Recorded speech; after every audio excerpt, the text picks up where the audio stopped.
Live. The Green Dudes are alive. And now we are going live on Instagram as well. Um, and now to start the pod, look at that face. Look at that face. All right. Now to start the podcast. Hello and welcome to Paradise. You are listening to Green Dudes, the only Green Day podcast that matters. That means you are here with me, Connor Mack. I am your host for the evening. I'm here with my constant companion, my best friend in the Green Day verse, Green Day comrade in arms, and of course, dude wife for life, Mr. Connor Kelly. Hey, Connor, how the heck are you today? hey, let me tell you, does this answer your question? Ho ho ho ho Does that ho answer your question? ho ho! Cracking open a cold one. Yep. Cracking open a cold Nice one with the boy. with the boy, and I cracked open a nice hot one, piping hot cup Yeah, of Java before nice. the Yeah, you got some podcast. Punk Bunny coffee right there, huh? It's actually chock full of nuts, but close enough. Yeah, nice. Because I mean, what is Green Day if not just a a few They, nuts? yeah, they are. No, Yeah, absolutely. They're chock full of nuts. they're chock full of nuts. Obviously, we know it's rumored that Trey may be missing one, but they may be less chock full than the average three men together. that's true, yeah. But still, it's a handful of nuts. Yeah, and there's a nuttiness about them that I think more than Yes, makes up for it. absolutely. Yeah, you can't forget that nuttiness. That's an essential ingredient. That's an essential Green Day ingredient. Mhm. In Green Day it. Yeah, 100%, and I Yeah. love the word that you just chose to describe Thank you. that. Thanks. That's good. I really appreciate that. Um, Yeah, so Connor, today we're here, we're live on a Monday evening. Typically, we try to get the episodes out first thing on Monday. So, but this was kind of a special occasion because we today we're talking about, I don't know, Connor. It's debatably Green Day's most popular song. It is their top song on Spotify. Hmm. It has joined the Billions Club, over a billion streams. Yeah. Yeah, we are not gonna be having another contender until we get to Nimrod. Yeah. Yep. Um, Until we get to Good Riddance. Yeah. So this is kind of a momentous occasion. I wanted to, I wanted to shift our conversation to prime time Monday night. oh, So, yeah. you could gather your family around the computer screen and watch us talk about one of the biggest songs of all time. This is like one of those classic, like the FDR fireside chats. Yes. Yeah. We are here to spread the good word. We are here to create a sense of safeness and stability in an otherwise chaotic world. Um, Absolutely. so, Connor, I couldn't agree with you anymore. I'm just so chuffed to be Yeah. talking about Basket Case today. What a Absolutely. And song! it's I am in full agreement with you as well. And it's not just because we were busy this weekend, we just didn't have time to record the podcast. No, no, it's because of the prime time, the Yeah, Monday evening time slot. exactly. Prime, and it's lucky for us too, because just next week, Connor it'll be Mr. Trump's fireside chats that he's gonna have with the nation. So Yeah, he would have kicked us off the programming. So we got lucky. We squeaked in our fireside chat just before yeah. he premieres his. Well, thank God for that. I mean that would be a great way to unite the country, right? Bring back the fireside chats. Yeah, I literally don't know why a president hasn't done that because it also I feels know. like being in the age of podcasts. Yeah. Isn't it just the obvious? Like, why is there not an official presidential podcast every week? The president of the Yeah. United States releases a podcast to the Yeah, people. absolutely. I think that would be That would be awesome. I mean, maybe he interviews like MMA guys Yeah. or like Mr. Beast or something. Yeah, I mean, Maybe Mr. Beast is his you'd have co-host. you'd have to have some kind of shtick. Yeah. Yeah.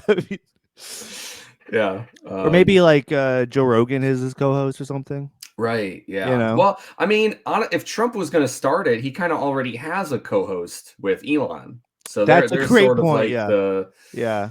I don't know if I'd say a dynamic duo, I mean, kind kind of, of you know what like I would call the them? what? I'd call them Dumb and Dumber. Ooh, But yes. that's just but that's just me. And you know what? That's just me. You know what I was gonna say? I was gonna say instead of the dynamic duo, I was gonna say the dimwit duo. Yes, yes. We do Ooh. not pull our punches here on No. Green Dudes. No, we don't. No, we don't. We're, we're not a political podcast, but we got to get real once in a while, and Yeah, sometimes we can be very cutting with our political commentary sometimes. People just don't abs- expect that from us. absolutely. And honestly, I think we kind of get it from the school of Billy Joe himself. I think Yes. a lot of people, myself included, in the past, I've gotten it twisted where it's like, Yeah.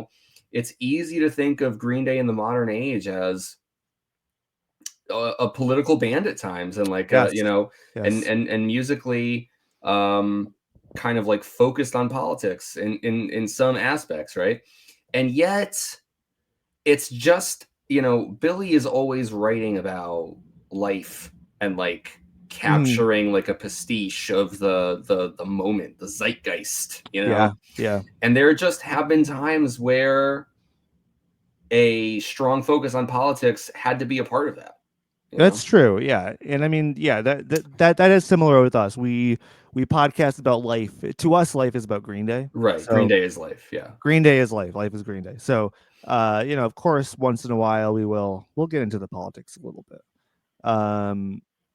But anyways, I think second time's the charm with this Trump guy. So Yeah. No, I mean, I'm sure, they just give him a chance. give him a Just chance. give that Come guy a on. chance. He's What's learned the from his worst that, mistakes. oh, actually, no, things are already not good.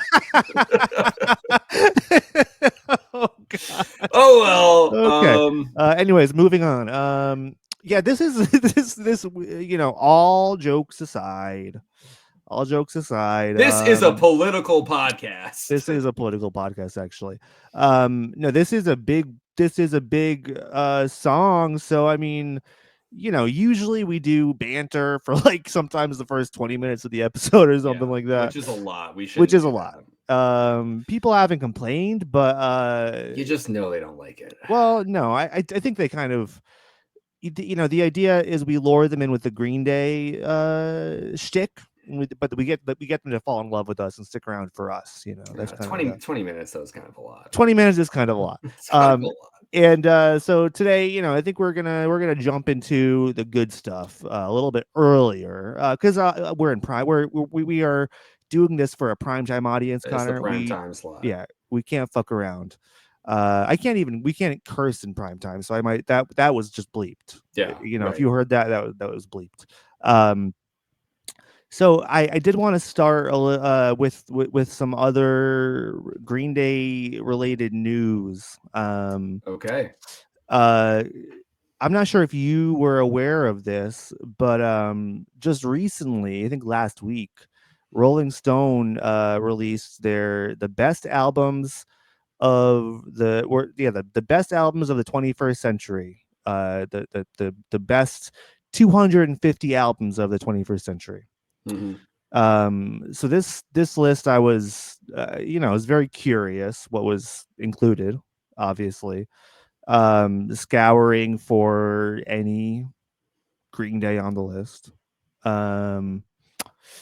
And sure enough, American Idiot is on the list. They Mhm. are on the top 250 albums of the 21st century.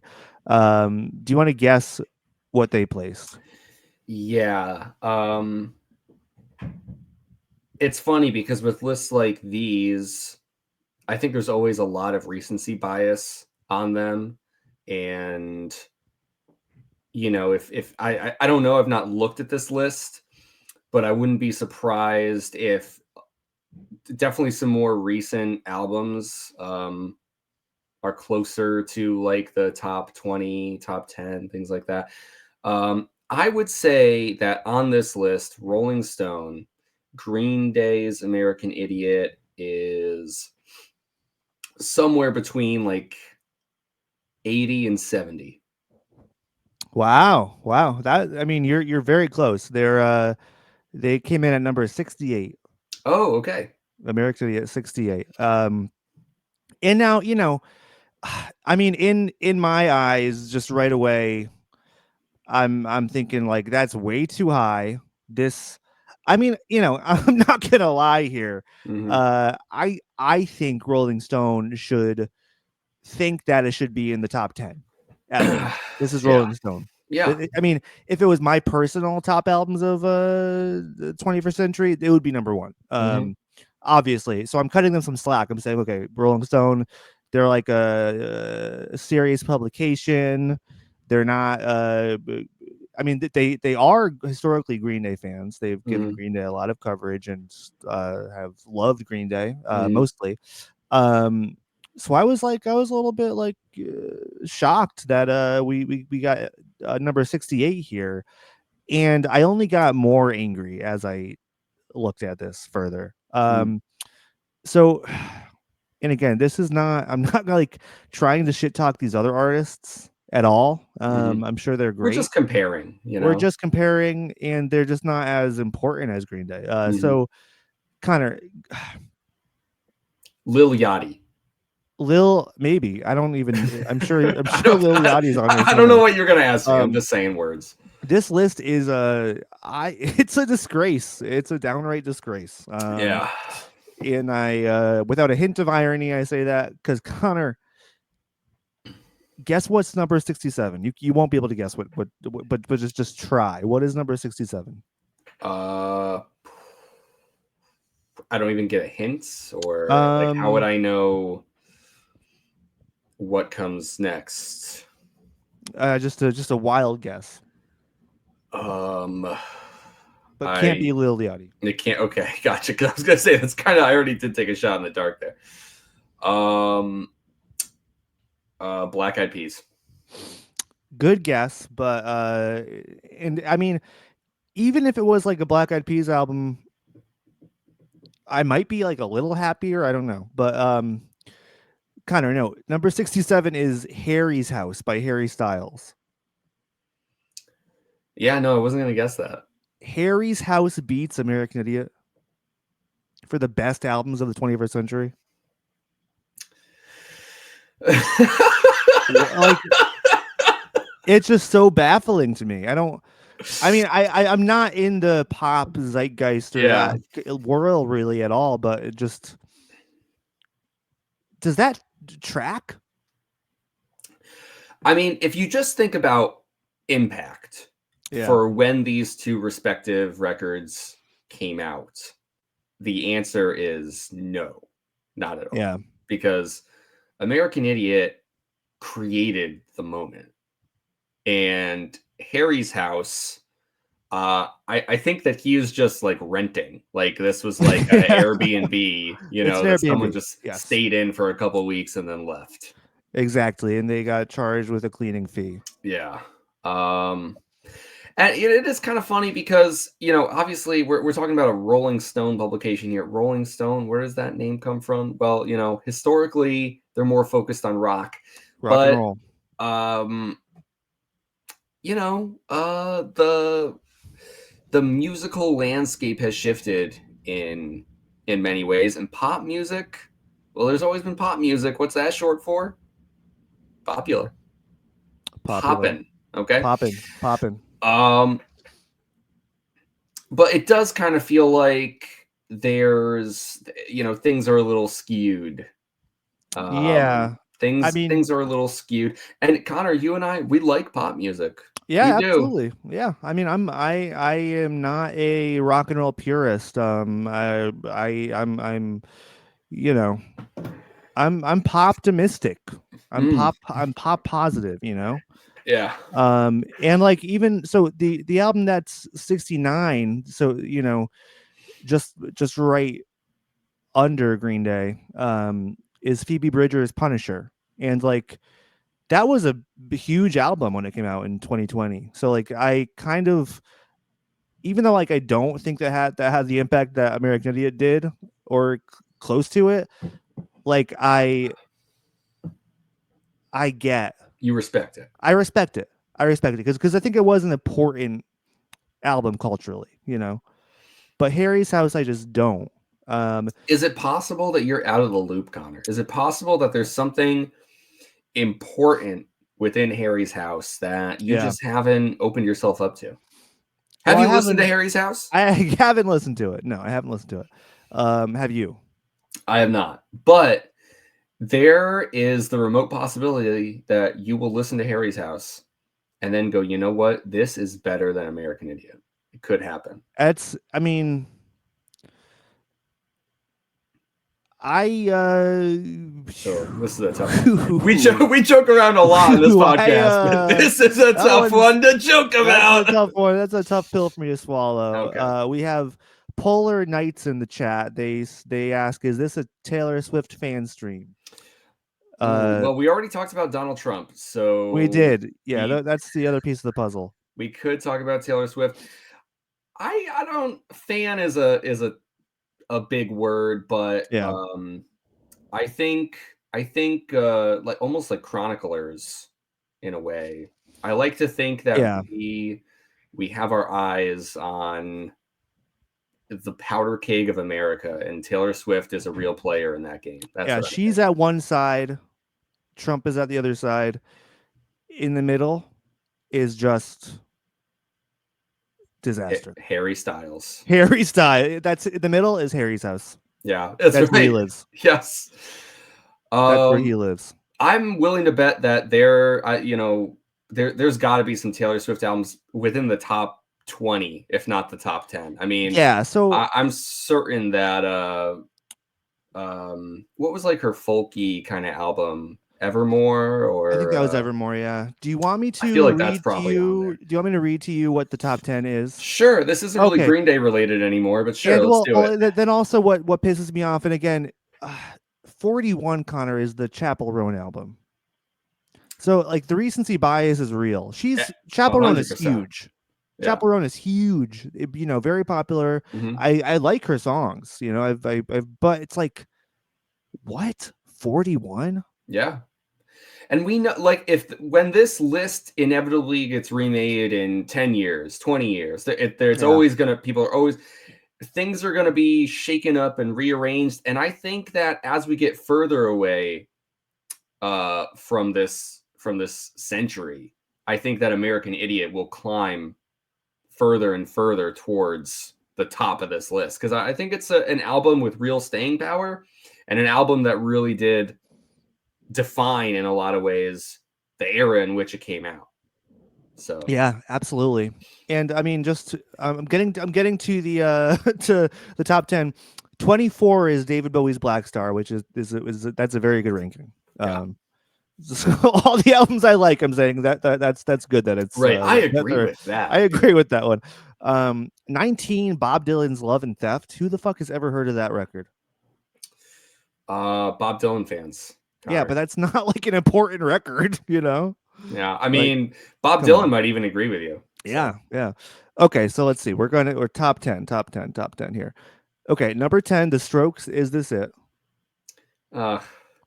Overrated, Yeah. honestly. Not bad, but overrated. Top 10 just seems like whatever. Yeah. No, I know. It's number 9 is Bad Bunny, Un Verano Sin Ti, which is very popular. I don't really know much about it. Yeah, I'm on the outside of that. Yeah. Number 8 is Kanye West's My Beautiful Dark Twisted Fantasy, which was huge. Mm-hmm. It was. Number 7 You is gotta give it to him. Yeah, we gotta give it to him. We might not love his recent music. We do love his politics. But that one was a killer. SZA SOS, I guess is I don't know. I don't really know about that. Number 6 is Kendrick Lamar, Good Kid, Mad City, which was very popular Yep. when it came out. Yep. Number 5 is Taylor Swift, Folklore. Oh, that's what it was. Not Evermore. Well, no, I Folklore. think she has another one called Evermore. I think there's like Okay. it's like a companion piece or something. Gotcha. And no, we're not the Taylor Swift fan stream. Anyways, uh, let's see. Number 4 is Outcast, Stankonia, which I think that's a Yeah. that's a good pick. Yeah. Number 3, Frank Ocean, Blonde. That was huge. Yeah. Radiohead, Kid A is number 2, Hmm. which is huge. Number 1 is Beyonce, Lemonade. Yeah. And okay, so here's the thing with that Beyonce record. It was popular. It was popular. It was popular. It came out in 2016. That was a very popular record. It was like there was a lot of hype around it, but I just don't feel like it did it really stay in the cultural zeitgeist for that long, you know? I think it did in a different way because like I think it's not even so much the album and more so like that album um really elevated Beyonce, which sounds crazy because she was already Beyonce when that album came out. But I think Yeah. that album, and given the time in which it came out, um, amidst a lot of like unrest and um, a lot of eyes on police brutality and the way that the Black community was affected and disenfranchised and oppressed and everything like which hasn't changed, but I think that like I think that this is kind of an album that is representative of a lot of things of that time. And like Beyonce, as she continues every year to sort of like sit on the throne of her stardom, is I think sort of like representative of that in some ways. Yeah. So I just think that this is like a big album in like creating the mythos of Beyonce. Look, when people are like, you know, the queen, the beehive, you know, Yeah, yeah, like yeah. I'm not a Beyonce historian. I can't say it started with Lemonade, but if it didn't, then Lemonade like quadrupled what was already there. So I don't know. It's tough because if we're talking about an album and just sitting down and comparing an album, it's like, well, I don't know if I would be like, oh yeah, Lemonade's number one musically, but that's just because of what I'm into. And but like it's hard to deny that I do think it's a record that like given when it came out, and I think what I think a lot of people feel it represents, I can see why it was chosen. That was well said. I think you're pretty spot on with that one. Still think American Idiot should have beat it though, but Could have been number you one. I know, don't know. could have been I number don't know. one. That's all I'm saying. Yeah. Yeah, so I mean this list is of course it was always going to be flawed. And I mean I do think that like the top 10 or the top 20 is like it's decent, but I feel like they were just kind of like some of these albums they were like, okay, this needs to be on the list. Let's just like Hmm. throw it in randomly. Yeah. The It's got to most be in there surprising somewhere. thing is that the Strokes is in the top 10. Yeah. Um, I mean that album is credited with like jump starting that whole New York rock and roll scene, you know, like um where people would like just like hang out and in clubs and wear leather jackets and do cocaine and stuff and right. They weren't doing that in the pretend city at the time. no, I mean it's just like I think they were like pretending it was the 70s, but it was really like the mid Right. 2000s, you know. Right. um so that's a scene people like really are into. I mean, it's just I remember when that album came out because I Yeah. remember like my older brother downloading it and listening to it, and I I don't know. I think it's good, but like when the first word you used to describe it was overrated, I just completely agree. And Oh, yeah, no, I think it is. maybe I was just like too young at the time, and I wasn't doing cocaine in the city when that album came out, Not yet, not quite. um so I'm sure there's a lot that I'm missing context. But when I'm thinking about the album again, like just thinking about the record, I don't know. It's tough because it is an influential album, so it's like you kind of have to account for everything it's influenced. And so like I think retroactively, the album I think it's an album that almost sounds more boring the more time passes because it's Yeah. just like, oh my god, I don't know. But I've never been drawn into it too much. Yeah. I'm a bigger fan of their reunion albums, actually. That's my Strokes hot take of the day. Yeah, was the new normal, right? When The that new yes, that was a really good one. yeah. All right, anyways, I just wanted to mention my displeasure with this, Yeah, no, hey, we started this off saying, "Oh man, we're gonna jump into it." Usually we bullshit for 20 minutes, and now it's yeah, been here we like are. 20 it's been like 20 minutes and we've just been Well, bullshitting. this So was Green Day related, so we can, cut us some a little slack for bit. that, please. A little bit, but like not that much.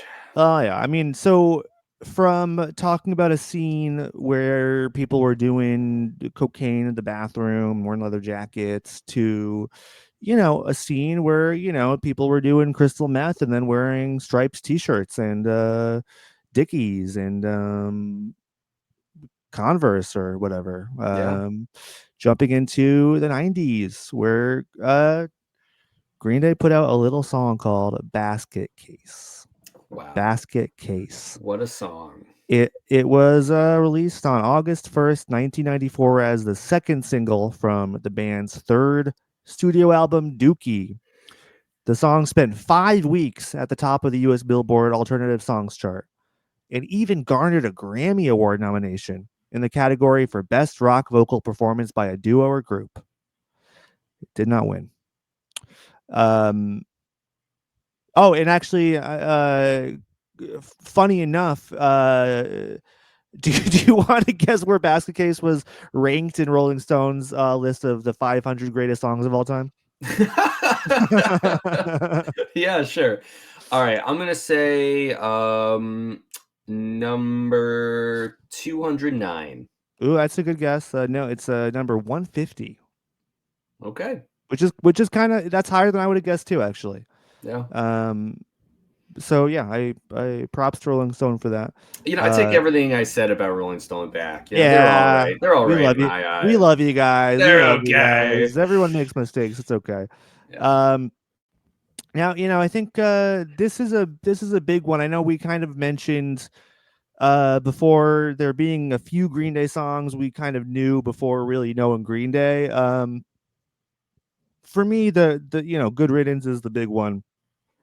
But I do think I probably knew this song a little bit before really getting into Green Day. So kind of, I'd like to hear your history with the song, as as a young dude, like all the young dudes do. Mm-hmm. All young dudes do All young have dudes history do. with Basket Case. Yeah. Let's hear it. What's your story with the with the 150th greatest song of all time? According to Rolling Stone. Yeah. I would say number one. Maybe Oh, that's just me. That's just me, baby. that's just us. No, number one is Fuck Time. So talking about Basket Case, my history with Basket Case, I definitely think you're right that this was a song that we knew before, but it is different from thinking about like how we knew Good Riddance, because Good Riddance was a song that was played in spaces where it wasn't even really about the music at all. You know, you'd be at like a graduation or a moving up ceremony or something, and they'd be playing Good Riddance, you know? And of course, like Basket Case just isn't a song that's going to be played during like events, like life events, really. Not in the same way, not when you know, you're 8 or whatever. And so I think we would have come across it just by its like sheer popularity on the radio, you know, just by being two young dudes. Yeah, it's a song that I've always liked. I can't think of like, oh man, when I'm sure there's going to be comments or stories of people who are like, man, the first time I heard this song, like it's a lightning bolt, like a crystallizing moment.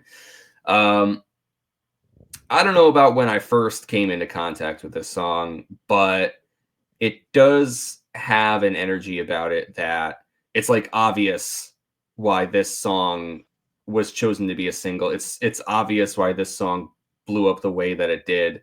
Um, it's just crafted like so perfectly. There's no fat on this thing. So Yeah. um, I don't know. But I feel like maybe I'm getting stuck on the whole before Green Day thing, you know, the BG kind of deal. Um, BG. Yeah, because your let's hear about your history, AG. Your history with the song AG. right, that and that's a lot of that's great history. That's a lot of early Green Day memories for me. After getting into Green Yeah. Day, um, you know, listening to the song on YouTube, listening to Dookie, like this is one of those songs that I have memories of, like jumping around on your couches in the computer room or like in your basement, literally like running around the basement, like holding on to the fucking like support beam poles and just like listening to this song. Like I don't know what it is, but um I have like tactile memories of listening to the song, if you know what I'm saying. Yeah. Like Yeah, absolutely.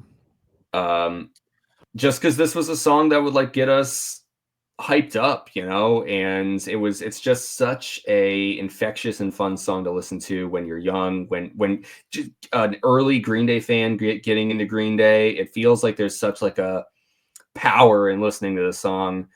Probably even more so I think probably because we knew about it beforehand or we were exposed to it in the BG era, and then it's like you get into Green Day and you're like, wow, you know, I never knew I was crossing paths with Green Day Yeah. before I got into them, and then like there, you kind of get to take like an ownership of such a humongous song like Basket Case, and I don't know, that's all cool. Yeah, totally. And yeah, I mean those early memories of us kind of jam into it. Yeah. I definitely remember clearly. This is another one where like we probably saw this video even before we had American Idiot, because it was just Hmm. in the rotation on Fuse too. So yeah, like this was a foundational element of our Green Day journey, of our music journey. And yeah, I mean there's just something about it, like uh it's like one of those lightning in a bottle songs. Like, there's a lot of people that were posting comments like, this makes me feel like middle school or Hmm. Tony Hawk's Pro Skater or whatever. I don't think that like the song is on the soundtrack, but it's like it feels like it is. It Yeah. feels like youth and um that kind of like wild free energy that you feel. I mean, but that's what before, digging into the lyrics. It's like Hmm. it's just a straight shot of like, I don't know, like fun punk chaos. Um and yeah, so I mean, this is like one of this, and then also that there's a thing where like a lot of Green Day fans, even casual punk rock enjoyers or rock and roll enjoyers are like, this is a song now that kind of gets played on classic rock radio pretty regularly. Which yeah, I know we're old. Yep. We're men in our 60s. Okay, yeah, we Yeah. are old.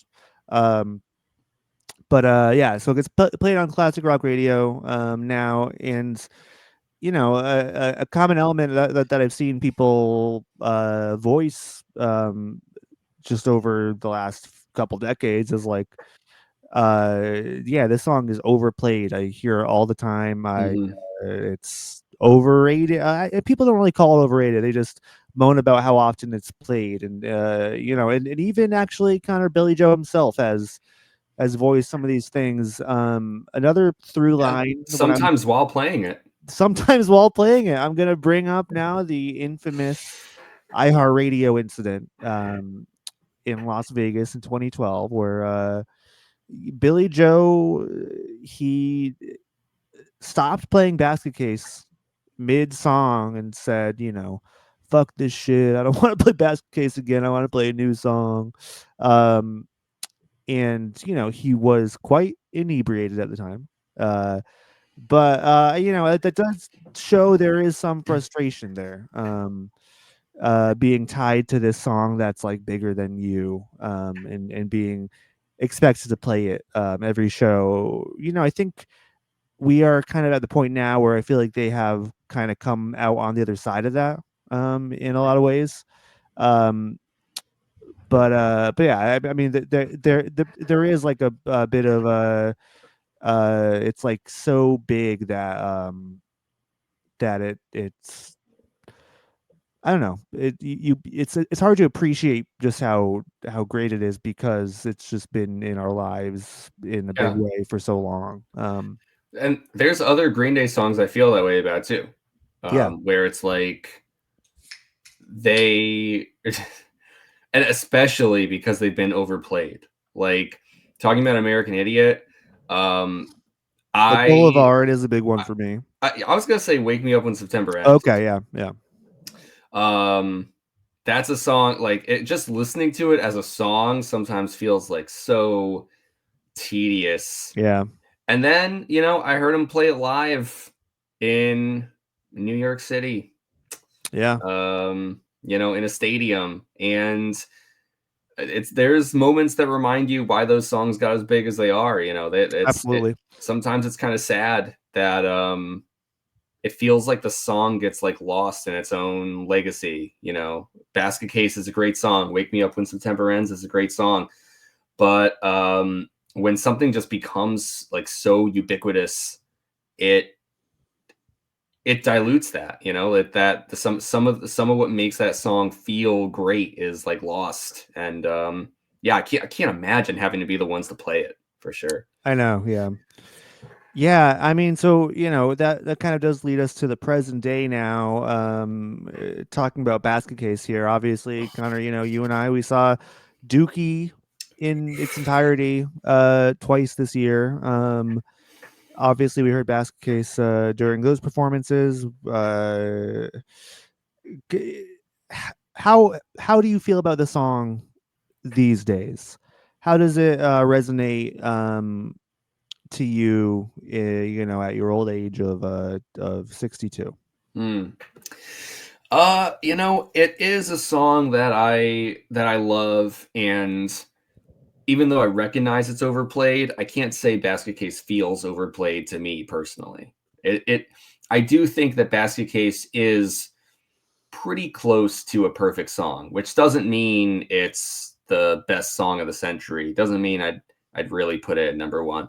Sing us a song of the century. Nice.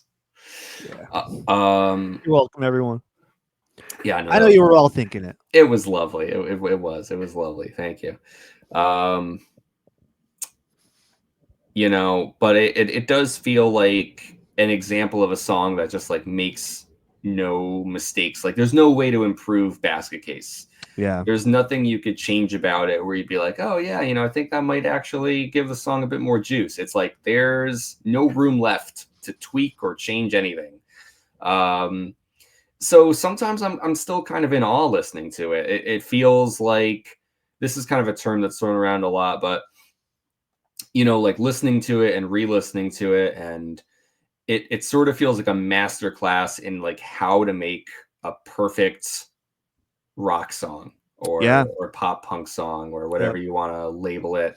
I mean, if you were trying to write like, uh, expertly crafted straight shot of adrenaline earworm with something to say that isn't just vapid nonsense, I don't, where you don't have to look any further than Basket Case. So I still get a lot of joy re-listening to it, not only because of all the history I have with it, but I feel like I'm always reminded, like, wow, like I think this song deserves every accolade it's ever received.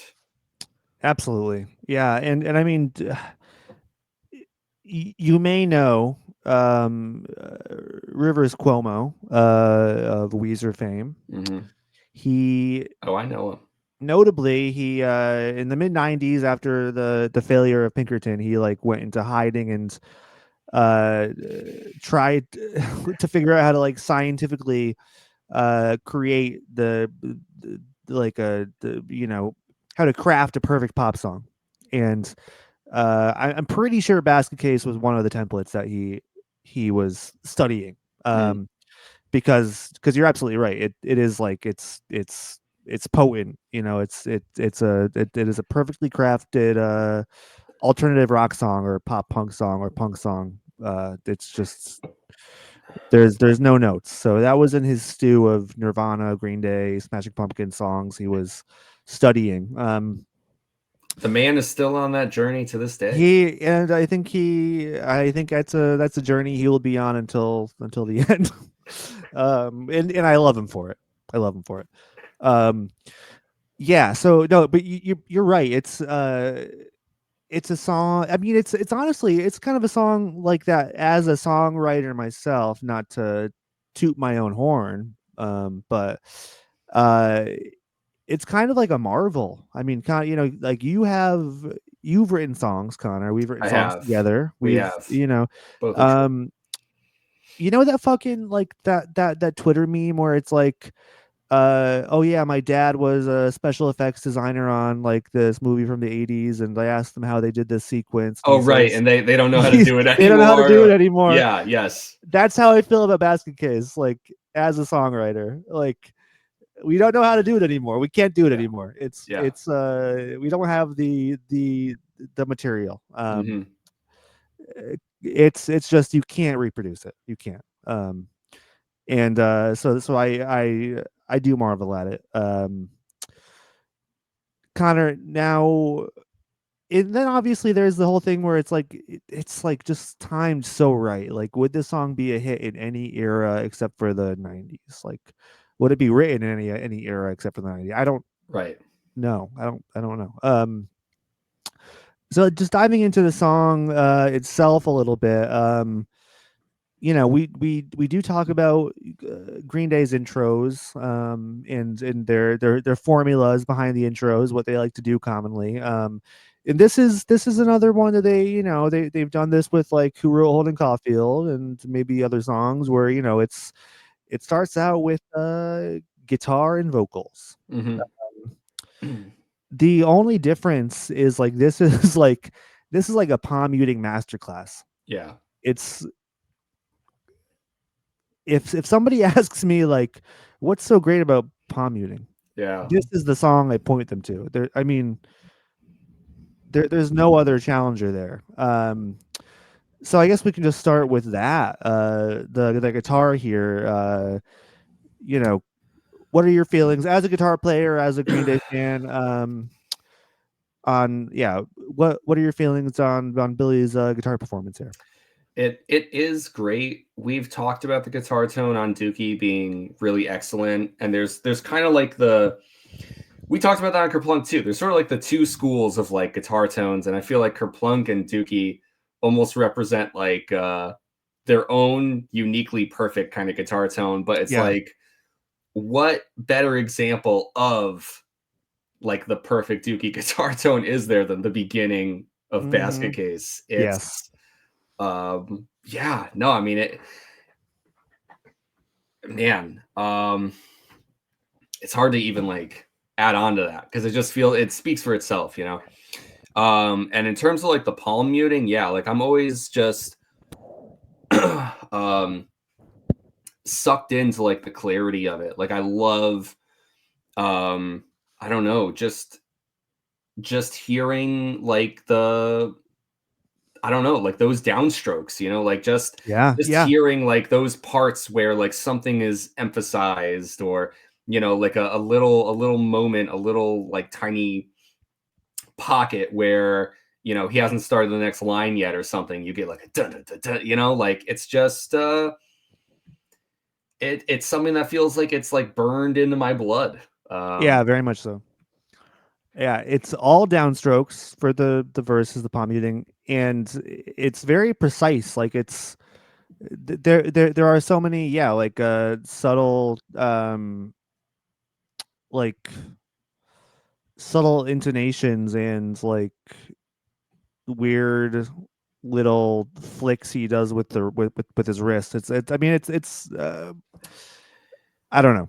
Yeah. No, it feels like you're saying like as a guitar player too. Like if I were to try to play this, like if I were to try to mimic Billy's playing, I think for me it would sound kind of stilted, you know, Yeah. a little mechanical because I'm trying to copy something, you know, and Yes, yes. but I love listening to the opening of Basket Case because it feels so natural when Billy's playing it. Like it sounds to me like when he's playing that he's not even thinking about it at all, which I think is Hmm. why it like sounds so satisfying because Yeah. it feels like you can just tell, you know, Billy's not sitting there thinking like, oh, this is where I'm going to have to like really emphasize this next downstroke or like it's like it feels like there's like no barrier between like Billy's playing and the feeling that that creates and then the listener. Like there's Yeah. it's as close as like you can get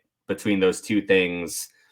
And but yeah, like his playing here, it's not like it's complicated, you know.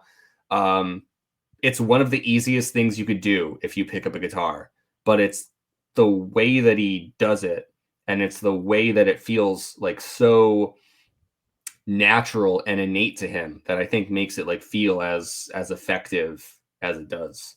Yeah, absolutely. No, it does feel very fluid Totally. when Billy plays it. I mean, even to this day, it seems effortless. Yeah. Obviously, there's 30 plus years of muscle memory for him at this point, so uh, you know that counts for something. And then yeah, we get into the. I mean, the palm muting is iconic, and then also the like the chorus and the post chorus, you know, like that's also iconic, you know, Yeah. and what a great chord progression that is. Um, No, I know. Yeah, absolutely. And I love the way that that's reused in the song, like you're saying later. Yeah, I mean, yeah, I don't know. It's just something about that. It feels like it loops back on itself. Like the way that yeah. that riff like ends is like the way that it like be, you know, like it's there's like a satisfaction in the repetition of it or like Oh something is yeah, satisfying about it repeating. Like it's, you know, absolutely. because the melody like resolves itself, I guess is really what I'm trying to get at. And It so like it does. just feels good to like to listen to it. Yeah, yeah. And I, you know, I don't know how intentional this was, but I was looking into this a little bit, and I remember learning this a long time ago, but it mirrors this thing called Pachelbel's canon, which is Yeah, Pachelbel's canon, that's what I was gonna say. yeah, yeah, yeah, Go on though, you explain it. Pachelbel's canon. You Pachelbel's explain it. canon. Um, which was composed by Johann Pachelbel. So it's like it's a um pretty classic and popular and long lasting chord progression essentially. And it's been repurposed intentionally or unintentionally in a lot of pop songs. Blink 182 is What's My Age Again is also one of them.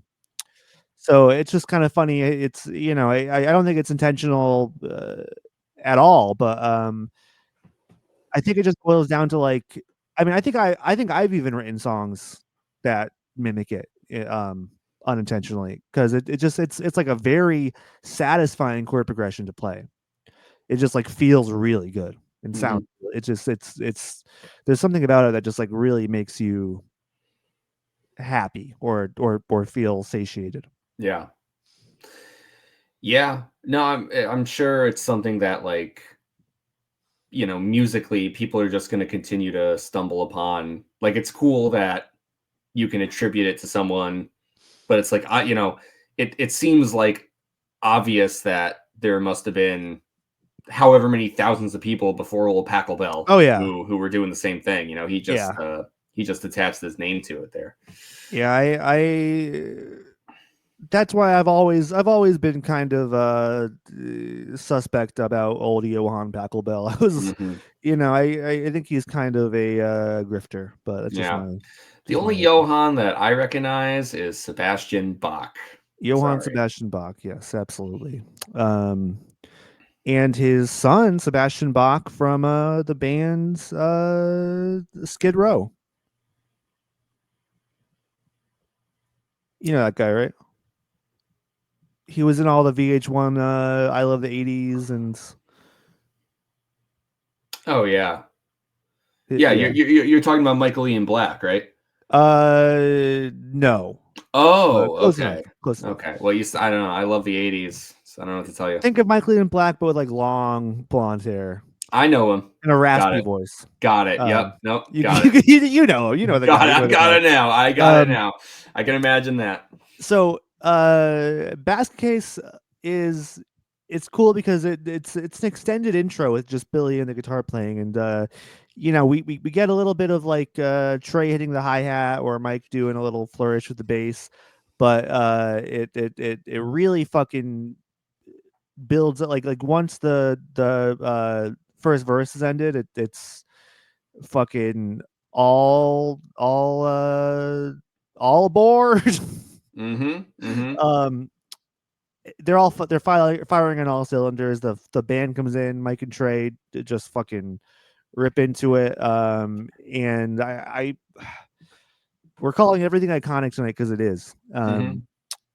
Trey's drum fill there is just like God. It's perfect and it is iconic. Yeah.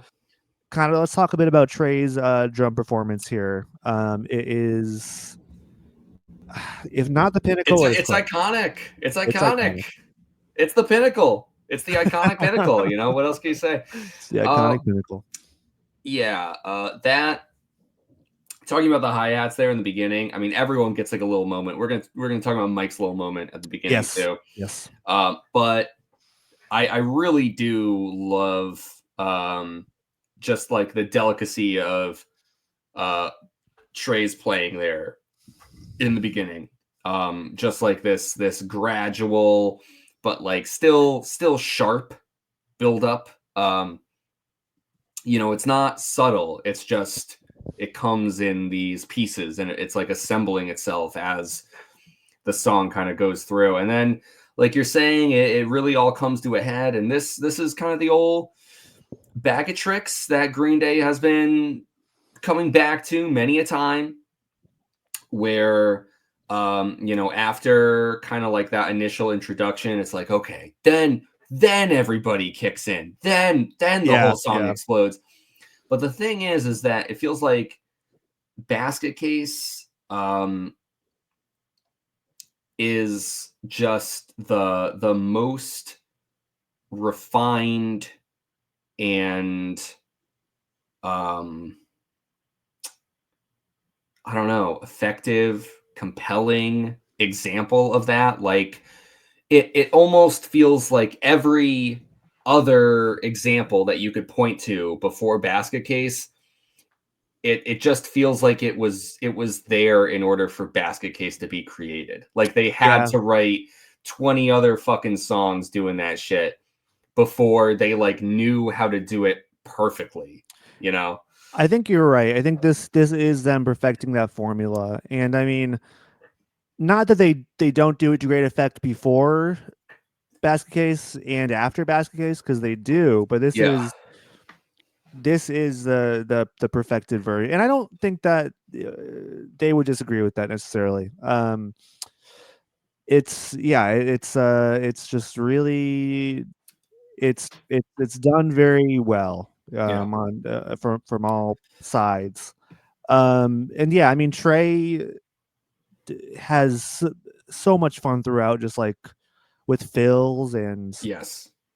frills and whatever. I mean he kind of pulls out all his bag of tricks on this song. And then my favorite part of Trey's drum performance, I mean one of my favorite parts of his from their entire discography is the hits on the hi-hat at the end, the bow bow bow bow. Yeah. Like I just something about that I just fucking Yes. love. That I love Yes. it. Yeah. That really is yeah, an excellent shout out.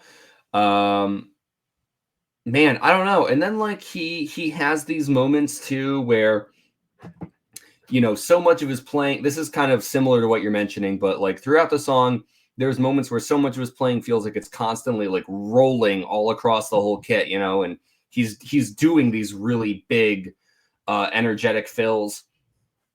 But then he has these moments where he just like slams on the drums, like these really like big repetitive singular hits, Yeah, like.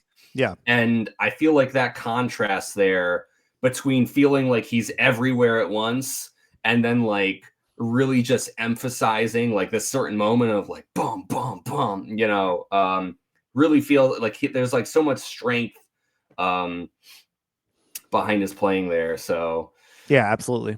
there, I don't know, it really, really good like dynamics, changes on things like that. But yeah, really when I think about Trey's playing on Basket Case, I really do think about just like it feels like he's like this rolling thunder cloud, and you just hear like this boom of thunder that like rolls across the whole sky. Like that's how I like imagine or how it feels like to have him like play across the entire kit. Yeah, that's Trey Cool, baby.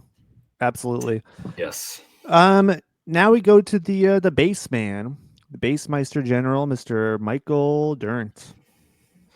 Um, Connor, you mentioned there's Trey does his little flourishes in the beginning.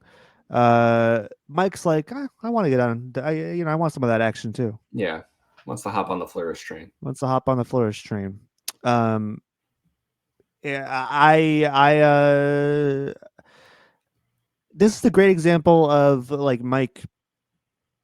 He's not taking the lead here, but he is like, really,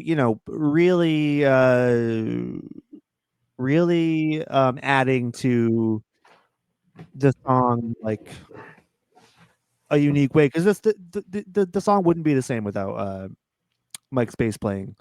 It's not like a long view where he's the backbone of the song, Mm-hmm. but he really, I think, I don't know, takes to the next level with some of the things he does, where it feels kind of like he's kind of almost responding to the vocal melody a little bit, and is just creative throughout. What are your thoughts on Mike's performance here? Yeah, I mean, definitely in agreement with you where it like if you're kind of zoning out listening to Basket Case, you might be like, "Oh, well, uh where is he? But this is kind of like a really interesting mix of different styles of Mike's playing that we've talked about in the past. Because a lot of times it feels like he's either really prominent or he's kind of like just holding everything else up, Yeah. and following along a bit. That's not always true. I'm painting in some broad brushstrokes here for the sake of discussion. But yeah, like Basket Case, I definitely think is an interesting song in terms of Mike's playing because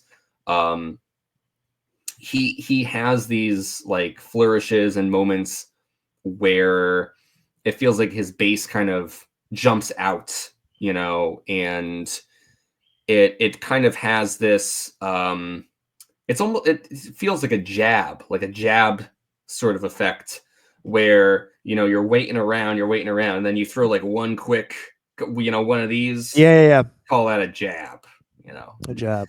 I've been in some fist fights in my We're day. not I mean, we're not talking about the vaccine. no, Not talking about that jab. and we're not talking about Jabberjaw. Not talking about that fucking shark. Don't get me started on that fucking shark. But we Goddamn. could do a Jabberjaw podcast. We could.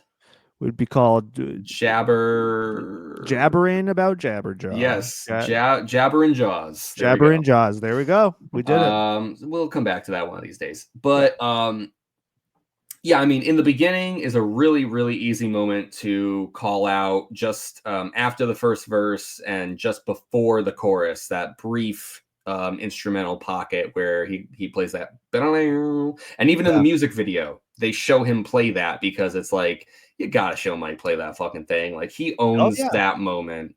It's an essential part of the song. It needs to be elevated. Yeah, I think that's it's an essential ingredient in the Basket Case recipe. Mm-hmm. Let's turn to the vocals here. We will. I just wanted to end, but like that intro moment, I feel like is indicative of his playing throughout the song. That was really all I was trying to end with, because when you're listening, there just like are other moments where it feels like Mike kind of like pops out and he's not just playing the melody. He has like a little riff that he plays, and then he kind of like melts back into the background a bit. So I don't know. It's just an interesting song for Mike. I think it's kind of like Whack-A-Moles. It's a little bit. Yes. Yeah, he's kind of the mole that pops out, and that's what it feels like. And it's like every time you see that mole, instead of in Whack-A-Mole, you want to whack the mole. When I have played Whack-A-Mole in the past, I have this really like aggressive, like I hate the moles. Yeah. And I want them to not only be destroyed, but to feel pain.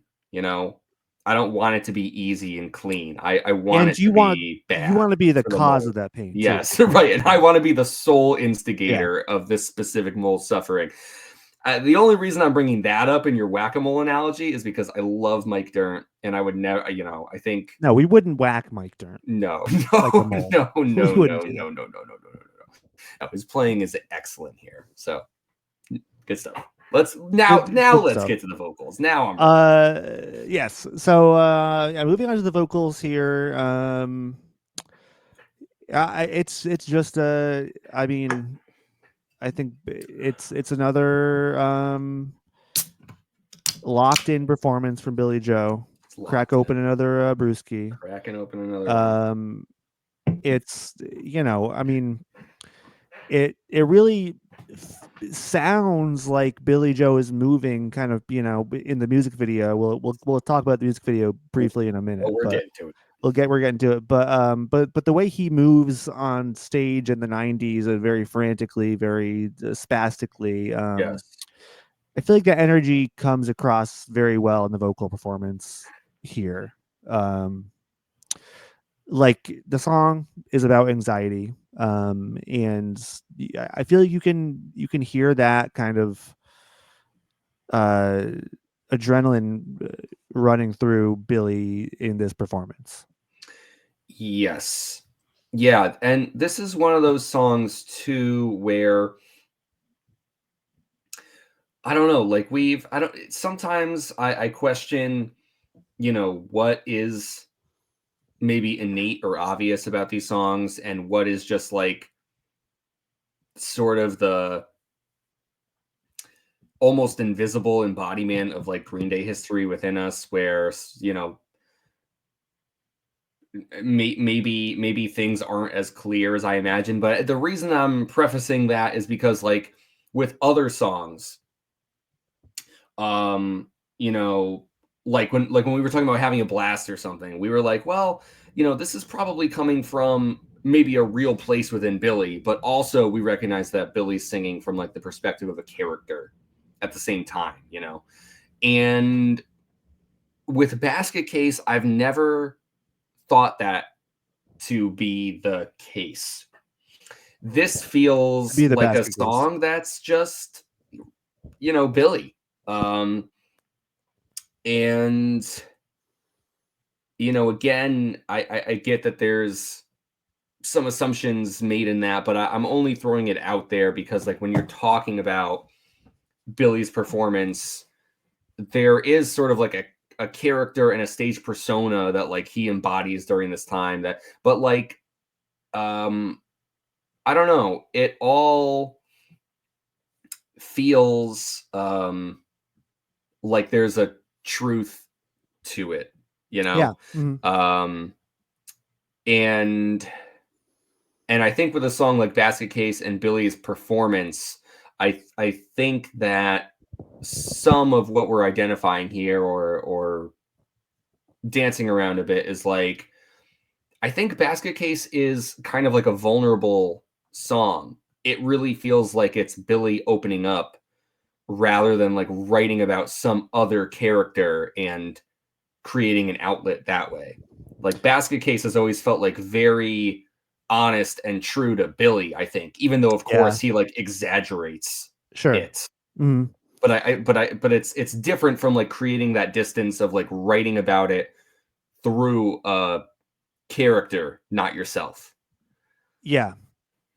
I think you're right. I mean, to the point where I feel like this is almost it feels like one of his most honest or vulnerable songs thus far. Like he does dig deep here. And I mean, the discography thus far is, pretty personal for him.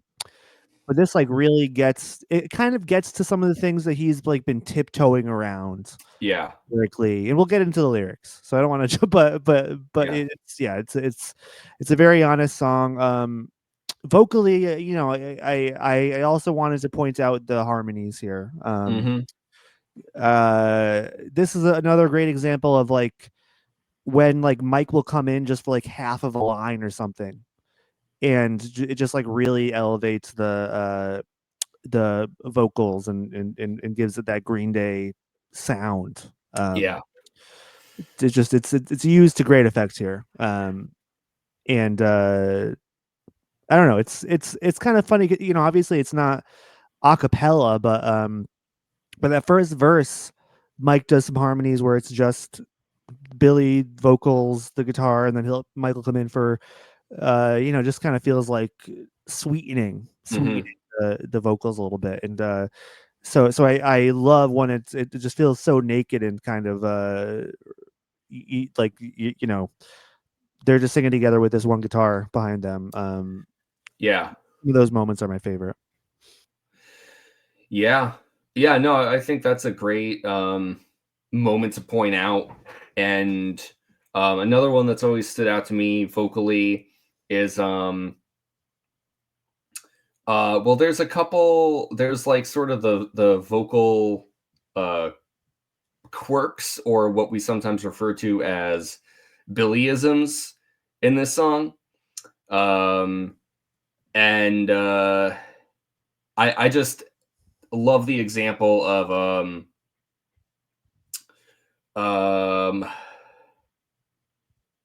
here I am like thinking about it because I'm like, man, every time I listen to this song and I sing along, I'm like, I know when it's coming. And then like it's hard to sit back not listening to the song and think about where it is.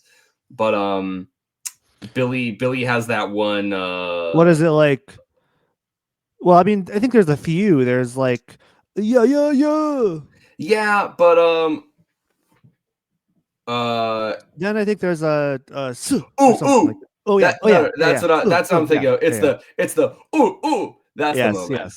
You're That's right. a I good one. shouldn't say the one because yes, I think that There's a this is a few. song that is given some character from those Yes. Billyisms. But the one I was thinking about was it's like after one of the choruses and yeah that oh moment. Yeah. Um, I feel like that's a little bit connected to what you're talking about with like sort of the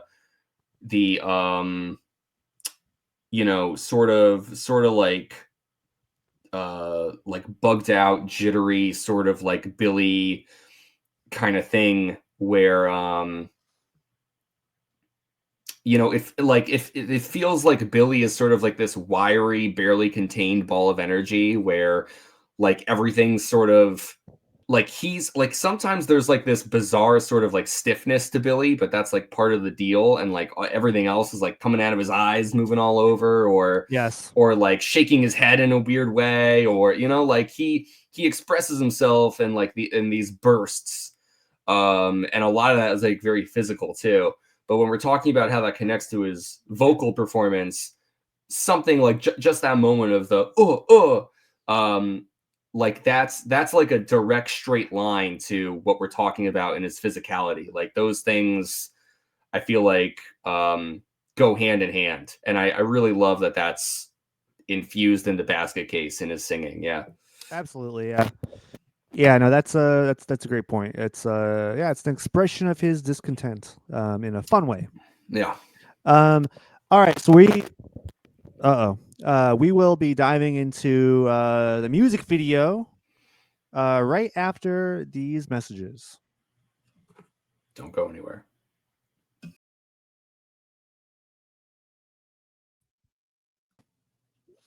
All right. All right. All right. And we are back. Thanks for sticking around, folks. Um Connor, before we get into the music video, anything you want to say about the individual components of the music? Um No, nothing beyond what we discussed. I don't think because we are going to come back to the lyrics themselves. Yes, we are. Yep. Um, I don't know. Maybe just throwing out there that I love the bridge. I love the simplicity of it. Just after that, so I better hold on, and then you get that little instrumental break before that last chorus, and everything feels like it really kind of comes together. Everything we were talking about, like Mike's little flourishes on the bass and Trey's playing and Billy's guitar, and it's just a really great moment after that bridge where everything kind of coalesces again. Yeah, it just feels like going for a ride. Yeah. It's really nice. So the video, I mentioned again, like we definitely have seen this video or saw it before we got uh our first Green Day album, American Idiot. Um, along with Longview. Um, but this video is, I hate to say it, but it's kind of iconic. It's an iconic video. It It is. really is. So yeah, I mean, you and I watched it before we jumped into the podcast here. Um, I I still I still really love it. It's very creative and very fun. Um, Connor, we'll just do this all as just a general, your history with it, how you feel about the video now, some of your thoughts. Obviously, it really kind of feels like their first video with a budget Yeah. because Longview was filmed in their house that they lived in. So it was kind of felt like a low budget debut. Whereas this, they actually they rented out an old asylum and had extras and they colorized it, it had a whole concept. Um, so yeah, it's a big milestone for them. What are your thoughts on the video? But yeah, it's really good. It's kind of funny because you had mentioned since we were watching Fuse, and Fuse is how we got into Green Day because that fateful day when we saw the Boulevard of Broken Dreams music video um, is sort of what funneled us into where we are now. But then you were like, so we were watching Fuse before we got into Green Day because of that fact, and so that means definitely we would have had to have seen this music video Yeah, before we would have considered ourselves into Green Day. And it's kind of funny because it almost feels like another near miss or something. It's like why could Basket Case not have been the music video that got us into Green Day? You know what I mean? Like it yeah, feels that's like all true. the pieces are there. Yeah, that's a good Um, point. but I don't know. Maybe there is some kind of a, it's like, not to get caught up in my own question, but when Boulevard of Broken Dreams came out, of course, that's when it actually dropped. We saw it when it happened, as it came out, Yeah, and I think that there's kind of like you know, an encapsulation of like what we were experiencing and like that present moment, whereas watching Basket Case in 2004 as a kid, I'm sure that we thought it was cool, yeah, but definitely. it's we're reaching back into the past at that point.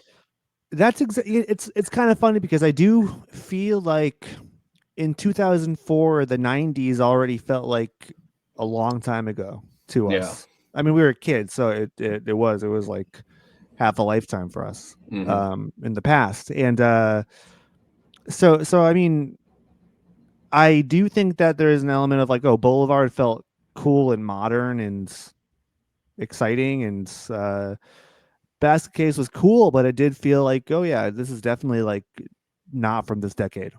Yeah. Which as a kid, I think those are like one of the superficial things that kind of acts as a barrier against getting into things. Yeah. No, it's true. It's not. It'd be the same thing as trying to play Boulevard of Broken Dreams for a kid now, and Yes, being like, "Isn't this amazing? Isn't I this know. blowing your mind?" And they're just like, "What the? I don't care I about what know. you're I mean, showing me right now." the Like, really funny thing is like it's even farther removed than yes, we were from Basket Case when we got into it. Into that, like that was only a decade. This is now it's 2 decades. two. So it's Yeah. What the which fuck? is insane, which it Yeah. makes no sense. Yeah. You're right. Yeah, so I mean that might have been it, and I think that Boulevard was just in like heavy rotation on both Fuse and MTV, whereas Basket Case was in constant rotation, but it was like once a day we'll put it on in the rotation. But Boulevard was like boom, boom, boom, boom, boom. Right. Get It ready was for this shit. Like, everywhere. yeah. Yes. Um. At any Yeah. rate, yeah. So talking about this music video, though, it really is excellent, and I love the way that like they compose and structure the video to follow along with like the gradual building of the song. Everyone kind of just gets like shuffled out. Um, Trey's literally wheeled out. Mike is all, he doesn't know where he is. He has to be led to his microphone. Billy's pretty much just there. It starts um and so all those moments that we discussed already that kind of punctuate and help to like create that sort of like stretching of the rubber band tension feeling in the intro. You see Trey hitting those hi-hats, you see Mike playing that little bass flourish, you see the full band kick in just after that chorus there. Yeah, no, it's really powerful. And you talked about the color grading and stuff. I love the like almost feels like some sort of weird like Technicolor oversaturation, like the way their Yeah, eyes are, like yeah. it's different, you The know? cool thing, so what the concept here is really is the video was filmed in black and white and it was colored afterwards. So that's why the colors like they were designed to like pop and they seem kind of unnatural, like Yeah. psychedelic almost. Yeah, that is really cool. And speaking of psychedelic, it's such a small shot, but feels like it's kind of another iconic one. That shot of just the close up on Billy's face and then like the translucent fish like swimming Yes, around I him. was gonna Like, bring that up. It is. yes. It is. Yeah, Yeah, that I mean, in some ways, like that defines, the Dookie era a little bit. Like you see those fucking fish, like you know what's up if you're a Green Day fan, you know? absolutely. I mean, that's the still on the YouTube page, um, for a reason. That's an iconic image. I love that Um, word. Iconic. can't get enough Things of are it. just so iconic in this Can't discussion. get enough of it. It's true. Yeah, and then I mean the video. It's just it's really alluring, and it feels. I don't know. They were doing so much cool shit with music videos in the 90s. I mean, you get all those weirdos with baby faces, the baby face masks and stuff, Yeah. and Can I mention something about those baby face masks? yeah, Because please. something I thought about that I had not thought about until we were rewatching it just before this discussion. But so this is kind of taking place in what you might colloquially refer to as an insane asylum, Yes, because they are mad, they've yeah, gone mad, they're cracking up, as they say. they're mad lads. um well, I watched this movie a long time ago, and this is a very famous movie. This is not like some little indie art house underground. This is a really famous movie. Anyone who knows about movies Okay, knows this movie. It's Brazil. Um, Brazil. it's a well-known science fiction fantasy kind of flick, and I have only watched it once. But the reason I'm thinking about it, and the connection I'm making is, well, there's this really pivotal scene in the film where this character like wakes up on like a operating table, like a medical table, and so there's kind of this realization that not everything in the film that you had seen before that moment had actually happened. It's sort of like a Matrix moment, like escaping what the film had been showing you was reality. I was just watching The Matrix this weekend. And talk about, like, I think The Matrix. We started this discussion off. What's the song? What's the album of the century? Yeah, I think The Matrix is one of the best films ever made. I'm talking about all of film history. I think it's wow. one of the best films of all time. I was just watching it in the hotel room, and it was captivating. I don't think I've ever watched them in full before. Dude, we gotta sit down and watch The Yeah, Matrix in full together, because, I was really enraptured. man. At any rate, the reason I was talking about Brazil is because um, the doctors, when this guy wakes up, they have on like very similar masks, and I had never thought about, could it be a reference? Is that a Terry Gilliam directed that? I don't know. I think it might Um, be, and I think they might be the same masks. To be honest with you, well, I wasn't sure. I was, because and again, I have not thought about this before. And also, again, I've only watched this movie once, and I it was a long time ago. It probably was like 20 years ago now, too. Um, maybe 15. I have no clue. It was a long time ago. But in my memory, as I was rewatching this music video, I was like, is this a reference that I've never caught? I think it So, absolutely is. It has to, yeah, because I'm looking up the masks now. I've never seen Brazil, but I've heard about, I've known about the connection between the video and the film prior to this. So I feel like it has to be. yeah. Or I mean, at the very least, it's like the like like somebody on the Basket Case crew worked on the Brazil movie and was like, "Hey, I got all these masks in the Yeah, in right. storage. You want to just use these?" Yeah, feels a little bit more than a coincidence, right? Yeah, So, yeah. well, okay. So, and I mean, otherwise, yeah, no, this music video is really, really excellent. Obviously, it capitalizes on the whole like, you know, going mad sort of idea within the song, in a way that I really think holds up. Like I don't think that anything is really done in like poor taste here. Like because I think that like it's all like very um charming and artistic, and it feels like it's sort of like in line with a lot of things. Like, yeah, I mean, Brazil, One Flew Over the Cuckoo's Nest. Like, I'm not trying to say that this is it like part of like the lineage of film history either, but you know, No, it is. I mean, it's iconic after all. But like, it's like to set your music video in this location, and like some of the shots, some of the things, like the imagery that they're playing with, like I think it's meant to kind of call upon those Yeah. those sort of like visual shorthands that so many people have, given like Mm, these really famous like films or things like that. And I I think think they so. do that to like really great effect. Agreed. And I think the color grading, I think that is also meant to evoke like, oh, this feels like a classic film or something from, Yeah. you know, from the 70s or something like that. So yeah, it's really, this is one of the videos where I point to, I'm like, music videos can be an art form. Music videos can be art. They are art. Um and I mean, somewhere along the way, Greater Society forgot that. But I never did. And this is a reminder. It's a killer video. Mhm. Anything you want to mention about it before we move on to the Their rest? looks are iconic. Connor, I was gonna fucking say, I forgot to mention this. I mean, first off, Mike has the jumpsuit. Mhm.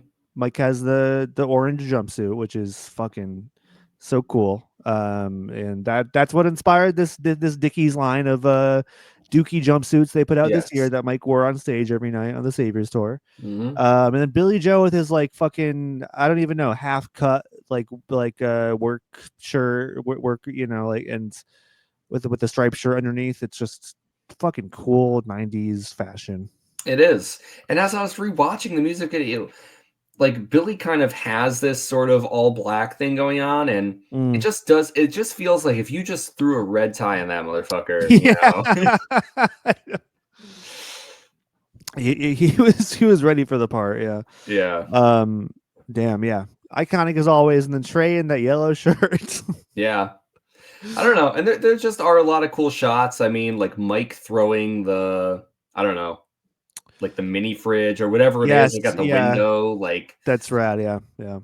um, I think it would be like really obvious for the music video to end with, oh, the inmates escape, like Yeah, yeah, yeah. Yeah. the crazies, they get out, they can't be Yeah. contained. And I just think it's really interesting, the decision to end with them being locked up. It's Yeah. like there's no resolution. Everything is very uh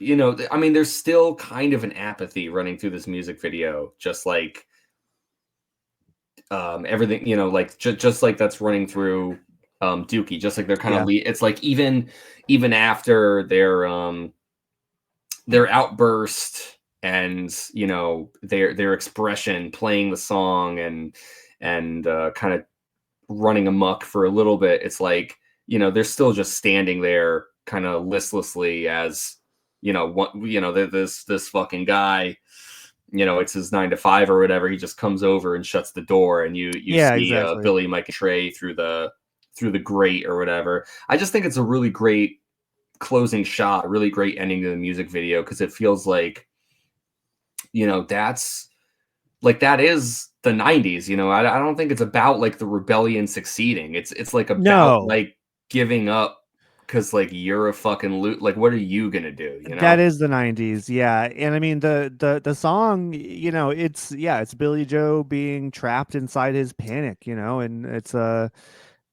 he doesn't escape that. I mean, he's writing about it for decades afterwards. So yeah, it's very fitting. He's stuck in this asylum with these characters, and along the way he'll befriend some of them and write about them, and exercise some of them and keep some of them around. And That's the Johnny story. Ray will always be there. Johnny Ray will forever be uh locked in the asylum. The devil on his shoulder, That motherfucker, he can't get out. He's a menace to society. We can't have Johnny Ray running around. All right, so Connor, you want to help me out with a song for this next segment? Yes, I do. It goes a little something like this. Just tell me the words I might have known. The words I might have known. The words I might have known. All right. So yeah, moving on to Connor, this is where you tell me that you have been making it up all these years. You don't know your head from your arse, and you don't know a single goddamn word from Basket Case, right? This is it. The big admission. This is it. This is my I'm admitting this now. It's very difficult for me. I've been pretending. I've never even really been listening to the lyrics in the song. So this is all new to me. Yeah. No, I'm just joking around. This is one where it's so big. It's like, of course we know all the words to this, but Connor, you might surprise me. Are there any parts of the song where you're like, oh wait, that's actually what he says here? Well, yes and no. Right. So as we always say, when we check the lyrics, we're looking at genius.com. Yes. Nothing if not consistent. You The look number one lyric site. They're confirmed, always correct. Now, this very well could have been one of the first Green Day songs outside of American Idiot that we learned all the words to. Yeah. I would not be surprised. Absolutely. So I do know all the words, except,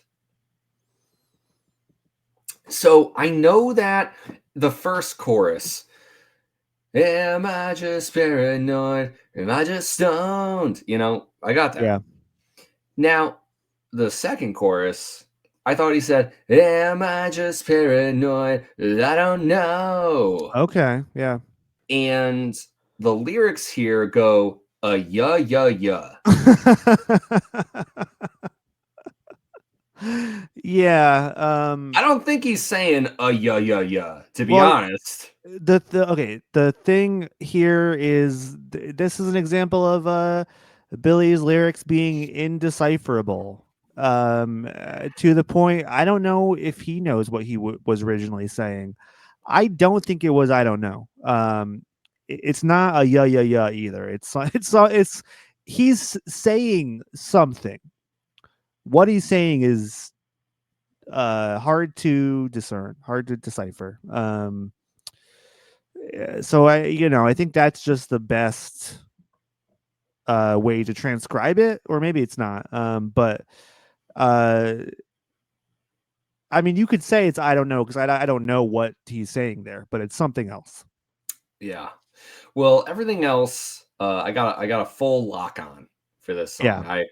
I thought so. I know everything else, but yeah, I don't know. I always, whenever I sing along to that second part, I always say, I don't know. But you got to put a little indecipherable drawl on it. You don't just say, I don't know. You still sing it like Billy. You still sing it like, yeah, exactly. Yeah. But I always thought that that's what he was saying. And it turns out maybe nobody knows. No one knows. Yeah, I think it's lost to history, and it's better that way. I love the idea that there's some lyrics that we'll never be able to decipher. We'll never crack that code. Unless we have the CD booklet. Well, I don't think I don't think it says yeah in the CD booklet. So either. I don't know. It doesn't, but I don't think it says I don't know either. I don't remember what it says. Yeah. if anybody has the CD booklet handy and wants to let us know what it says in the Dookie booklet, please let us know. Because, but I'm not even. That's not even going to be 100% uh confirmation because those are always wrong. Um, that's part of the fun. But anyways, getting into the lyrics a bit deeper here. We mentioned that this is a very personal song for Billy Joe. He he this is kind of the first time he really grappled with his anxiety or panic disorder he found out he suffered from. And I think that Mike especially will say these days, like, this is one of the uh I mean, this is kind of before the championing of mental health. This is like pre um the it's like pre the public opinion shifting um towards, like, yeah, we need to take care of our mental health. Mhm. So I don't know if this was an intentionally brave thing to be writing about, but for for them it was big. And I think it's very relatable to a lot of people, I mean, myself included, obviously. But these are great lyrics. I mean, there are so many like all-timer lines here. Can I just mention, because you were saying Yeah. about like how it's relatable, myself included, you're throwing yourself out there. Yeah. Connor, I have this childhood memory of you and I. Oh god. I know it's always a fun way to start a story. I have this childhood memory where like we were talking about Green Day and probably specifically talking about Basket Case, and you were like, my mom says I'm really melodramatic and I'm really neurotic too. You were like, I was singing along to it, and my mom was saying that was me. That Oh my I'm really god. melodramatic and I'm so neurotic. Oh And I my just like fucking god. remember you telling me that, because even then I was Oh. like, get a load of this guy. Like What a pick me. he's just gotta stick himself into the song. But Yeah. the thing is that your mom wasn't wrong, Connor. Yeah. And I do think that you have been known to exhibit those qualities, but really the funny thing is just like I do think it kind of really speaks to like us as these young little dorks, Oh yeah. and just being like, Just when you get into something, then you're like, this is about me, or yeah, you're like, really wanting to identify with it. You're like really like trying to fit your personality into the puzzle pieces yeah, of the art you're consuming. a Yeah, I mean, hundred very percent, very yeah. much. That's very much what happened. I mean, it's so funny. Um, that's embarrassing, but it's a Yeah, cute I story. mean, I'm sorry to be the one to offer that up, but I don't know. I just felt like I But had to share it. yeah, no, I mean, I, because I do the same for you. Oh yeah, no, Um, and you will. Yeah. and I will. Eventually, you're Uh, gonna be like, man, all those lyrics that you posted on Facebook from 21st Century Breakdown. just Remember wait that? until 21 Guns. Just I wait know. until 21 Guns, my friend. Yeah.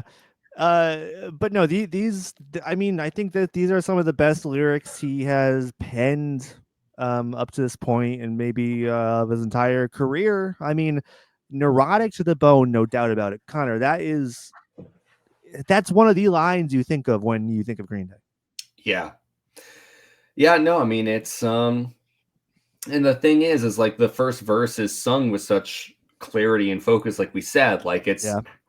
the vocals are front and center over this palm muted guitar. I think there's a lot of people who aren't even into Green Day who would be able to just be like, yeah, I mean, that's Green Day, that's Basket Case. Yeah. Yeah. Well, I mean, it's one of those things where it's like once the first line comes in, like everyone is singing along. Hmm. It's like programming. We're programmed just to do you have the time? Like it's Yes. you get Yes. right away, right away. Honestly, Basket Case was kind of like the original Mr. Brightside. Yes, very very much You know? so. This Yes. was like the Mr. Brightside of the 90s. I'm sure they played this at proms and homecomings, and everyone was like, "Oh, sometimes I give myself love." I don't know, man. Um, and I okay, so we have to talk about the second verse. Yeah. Oh no, we do. I remember us talking about that when we were younger too. Yeah. And you and I can throw myself into this one, so it's not just you Okay. being embarrassed. And you and I, as we were like, this is like when we were learning the lyrics. Like uh we must have been looking at your CD booklet or something, and there was like this realization. Here we are. It's like I'm like 12 or 13, uh and you're 10 or 11, Yeah. and we're like just sitting there together, and we're like, wait a minute, hold on, wait a minute. I went to a shrink and she says it's lack of sex, but then wait a minute, hold on, wait a Wait a minute. second. Wait a minute. So wait a minute. So I went to a whore and wait a minute. Wait a minute. Hold on a second. A man, he said my life. So wait a minute. What? Did Billy Joe just flip that around? Did he just solve gender? He just fixed gender.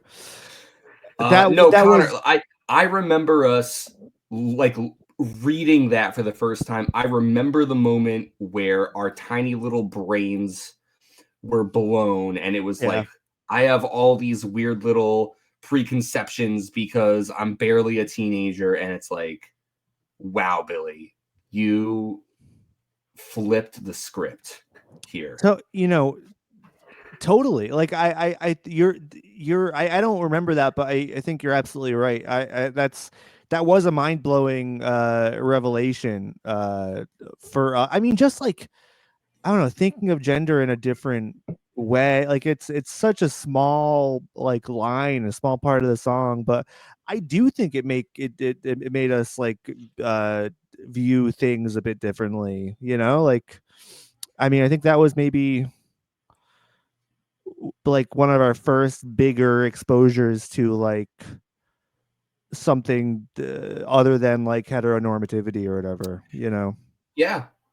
Yeah, a little bit. And it's funny because you're right that it is such a small moment, but I know that it felt like a big moment for us. Yes. And I think part of it was because of how relatively easy it was to miss. Like, I think sometimes when you're younger too, it sort of felt like,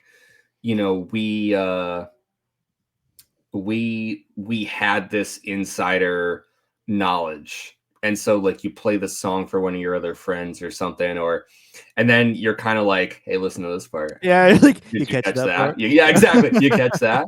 You already said there. If you didn't, let Yeah. me repeat it to you 4 Yes. times. Yes. Well, I still do that whenever I play somebody the song. So Yeah. um, Some things never change, some but things never change. I do think that there is kind of this funny crossroads of like, and I think Green Day does this a lot where we're like on the face of it, especially given the age we were when we were getting into Green Day, and we've talked about this before too. It kind of felt like there's sort of this knowledge outside of like your sphere, outside Mhm. of your age range. Yeah. And that's part of growing up. Everyone has that, and it's just what is going to be the thing that clicks into that facet. And for us, it was Green Day, right? And Sure. so there's this feeling of like reaching up and beyond, and that's part of how you grow. And especially when you're younger, like that, it feels especially provocative and exciting because like you recognize that it feels like you're attaining something you're not supposed to have, and that's like Yeah. a Yeah. very powerful feeling when you're 12. But I really like the way that you looked at this moment too, because there is a real exposure and kind of like um idea beyond that, and I think that given the ways that you and I have grown and the very real political opinions that we do have and don't always share in the podcast, Yeah. these things do have an impact on us, and they do matter, and to have like those small moments of, well, hey, a guy can be a whore too, Yeah, exactly. Yeah, that absolutely. matters in Yes. in some weird little way. I do I think mean, it matters. it's played flippantly and kind of as a joke, but not really. Hmm. It's like, I mean, it's like that, and also bringing that into like our further exploration of like what punk music means. Um, it's really opening, just opening our minds, Hmm. in a huge way, in a way that public schools weren't looking to do, if you know what I mean. No, You know, um, it's but true. then also there's like the part too where because I now that you mention it, like I do kind of uh remember that being a mind-blowing revelation, because Connor, I think it was so like scandalous having the word whore in the song that like the surrounding parts kind of were a bit hidden. Like we kind of had to dig into it a little bit to like get the gender swap Yeah.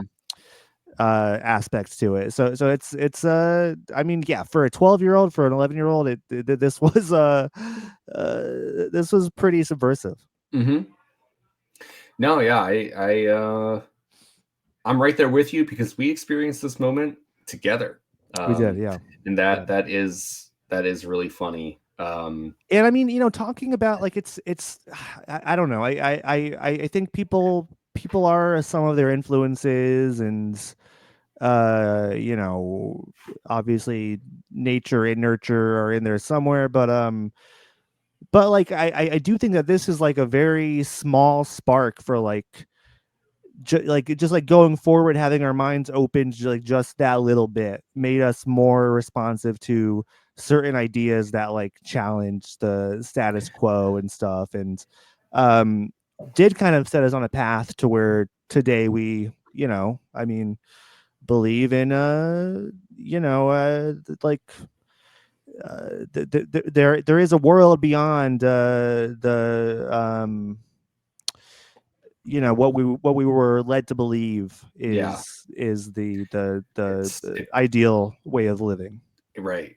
Not just the binary heteronormativity, right? Exactly. Yeah. Um, Yeah. Which I mean, I think it's like those little things where like as the world changed and we got exposed to it more, and the world opened up to, yeah,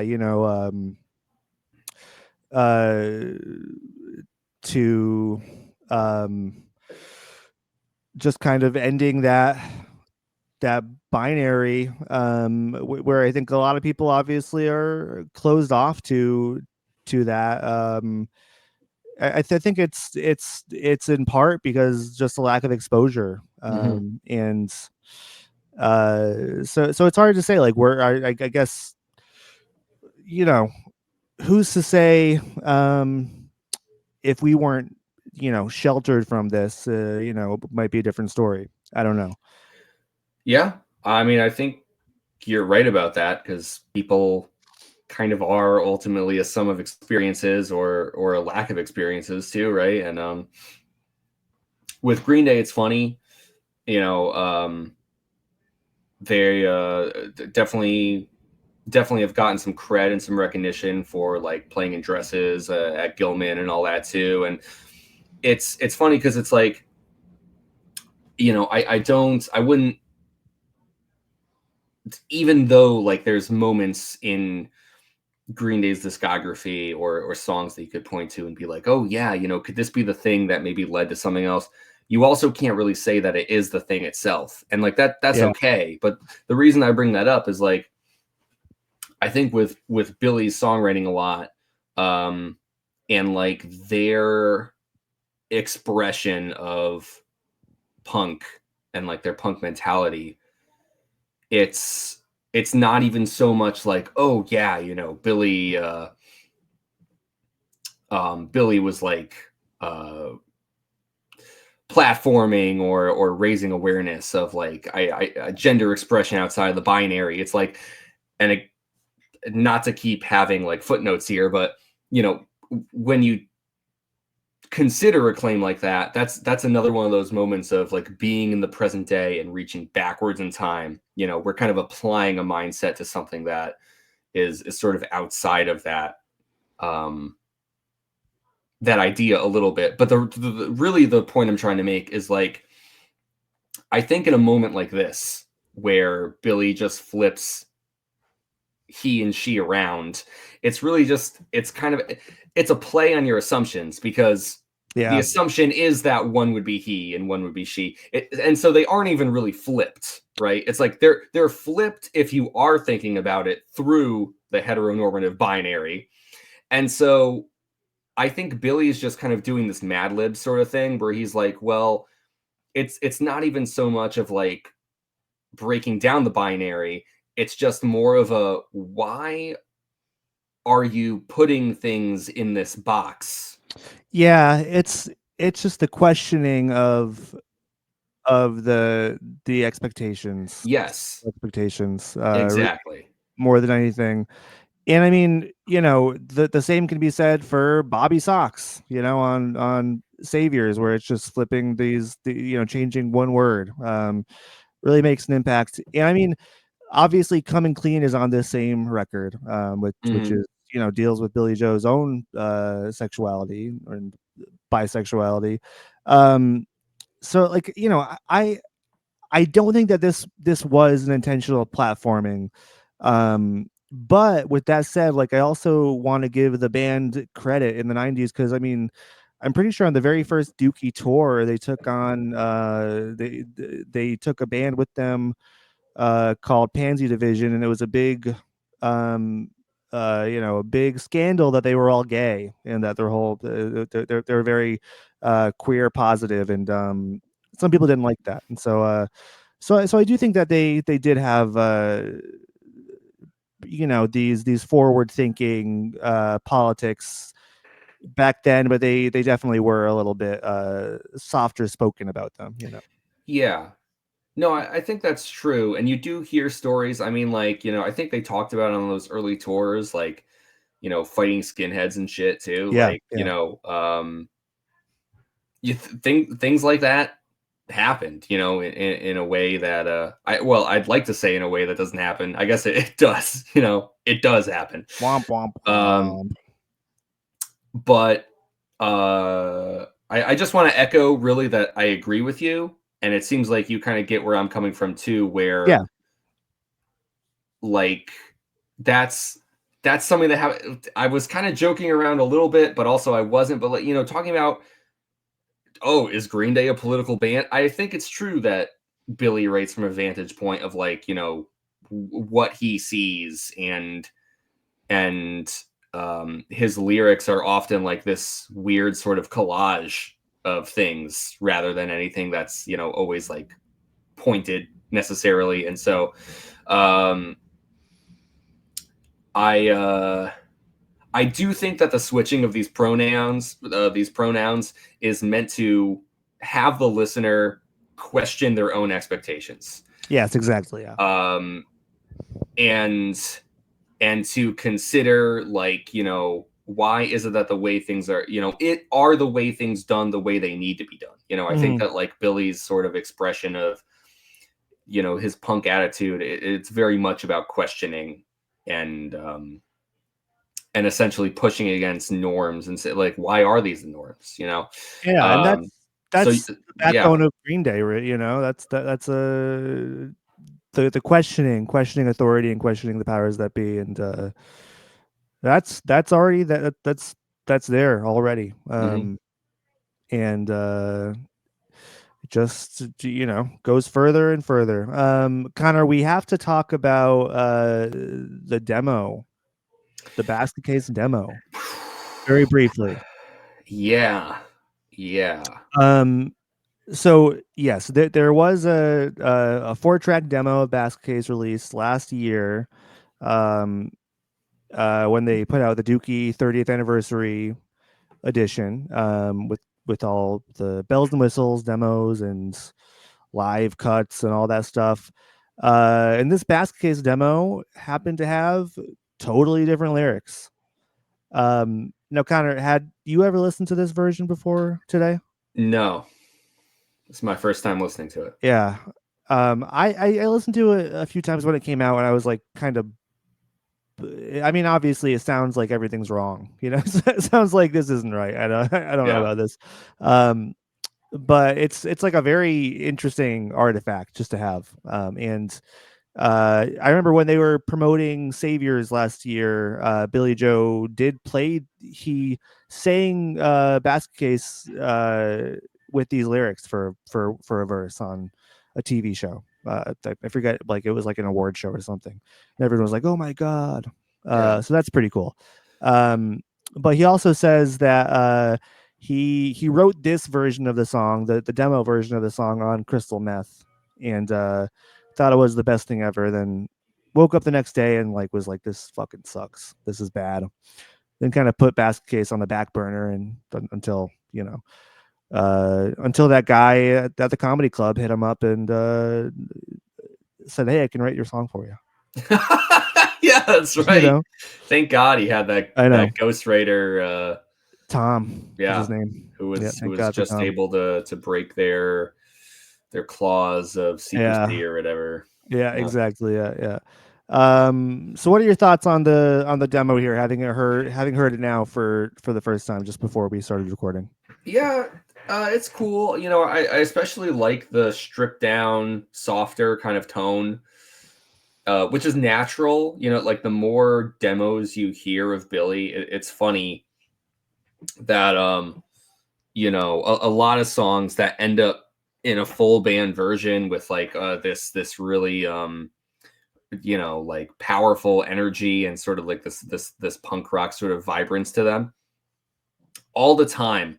Those demos are just like him in his bedroom by himself playing like this soft little melodic Yeah, uh sort of thing. And it's such an interesting peek into like his songwriting process, because I get the feeling that so many songs um kind of start out this way. Like when mhm. he writes a song, he doesn't really set out to create like this in your face, like fuck it, balls to the wall sort of punk rock sounds. Like he's still writing these kind of like sugary pop songs to himself, and then they Yeah, like very much so. transform into this like honestly, I bet if you listen to the fucking demo for Take Back, it's like this really chill, kind Yeah, of nice and breezy sort of sound to it. Um, and I don't know, the other things. It's like it's interesting that it's about love and a relationship. It feels like this is like what a Basket Case would be like if it came out on 39 Smooth or Kerplunk. definitely, absolutely. And the only I actually took a little note of this because I couldn't forget, but like in like the first 30 seconds to a minute of the song, Billy gives a chicka um which is just really, I don't know, like that feels like almost a more like something that I associate with like a more modern It does, sort of yeah. Billy move. And yeah, it's like every time you go back, that's the crazy thing about Green Day.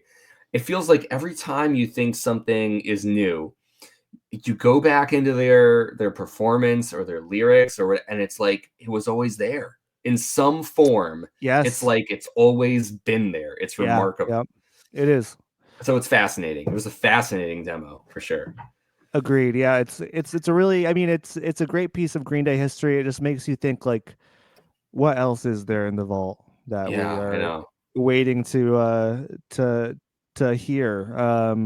So yeah, I mean, if you haven't listened to it, folks, give it a listen. It's on YouTube. It's, I mean, it's like very clearly uh, wrong. You know, I want to make this clear. It's like not great. It's not great. It wouldn't be a great song if it was put out that, but it's like it's very interesting, and it's also like it proves like just how great Billy's instincts were back then. Like he knew that wasn't it. Yeah. It wasn't ready yet. He had to wait for the real, gospel to strike him. And it is funny though, because the melody is fully formed. All he Melody, does is plug the correct lyrics in. yeah, yep, Yeah, I mean, just like imagine, just taking a crack at a new song. You're like, oh yeah, let's see. And then you're like, oh man, I wrote the best fucking thing in the world. Next morning, you're like, this is a piece of garbage. yeah, But the melody is perfect. yeah. And somehow he recognizes that. He Yep, knows yep. he just has to plug those lyrics in. It is really, really interesting. Yeah. Absolutely. All right, kind of ready to move on to some segments. Yeah. Wow. I guess I am. We're finally here in this supersized episode of Green Dudes. Well, what are you gonna do? It's basket case. It's a basket case, for Christ's sake. Connor, you want to help me with the song that goes a little something like this? A warning, live without warning. Have we heard this song? Have we heard this song? All right, so we've heard the song this year twice at hearing Dookie in full on the Saviors tour. But the big question is, Connor, have we ever heard this song called Basket Case prior to this summer? What's your guess? My guess is that we heard this song at our very first Green Day show in 2005, my friend. Connor, you are absolutely right. And I really don't know. I mean, I don't know when we haven't heard it. Yeah, songs right. like I think what's the Green Day show we've been to where we haven't heard it? Yeah, I mean, even like did they play it at GMA this year? I don't know. They might have. I think they did. Didn't they play a Dookie song? Yeah.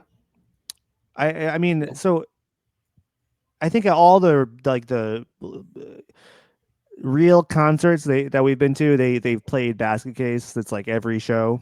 Did they play in the subway? Yeah.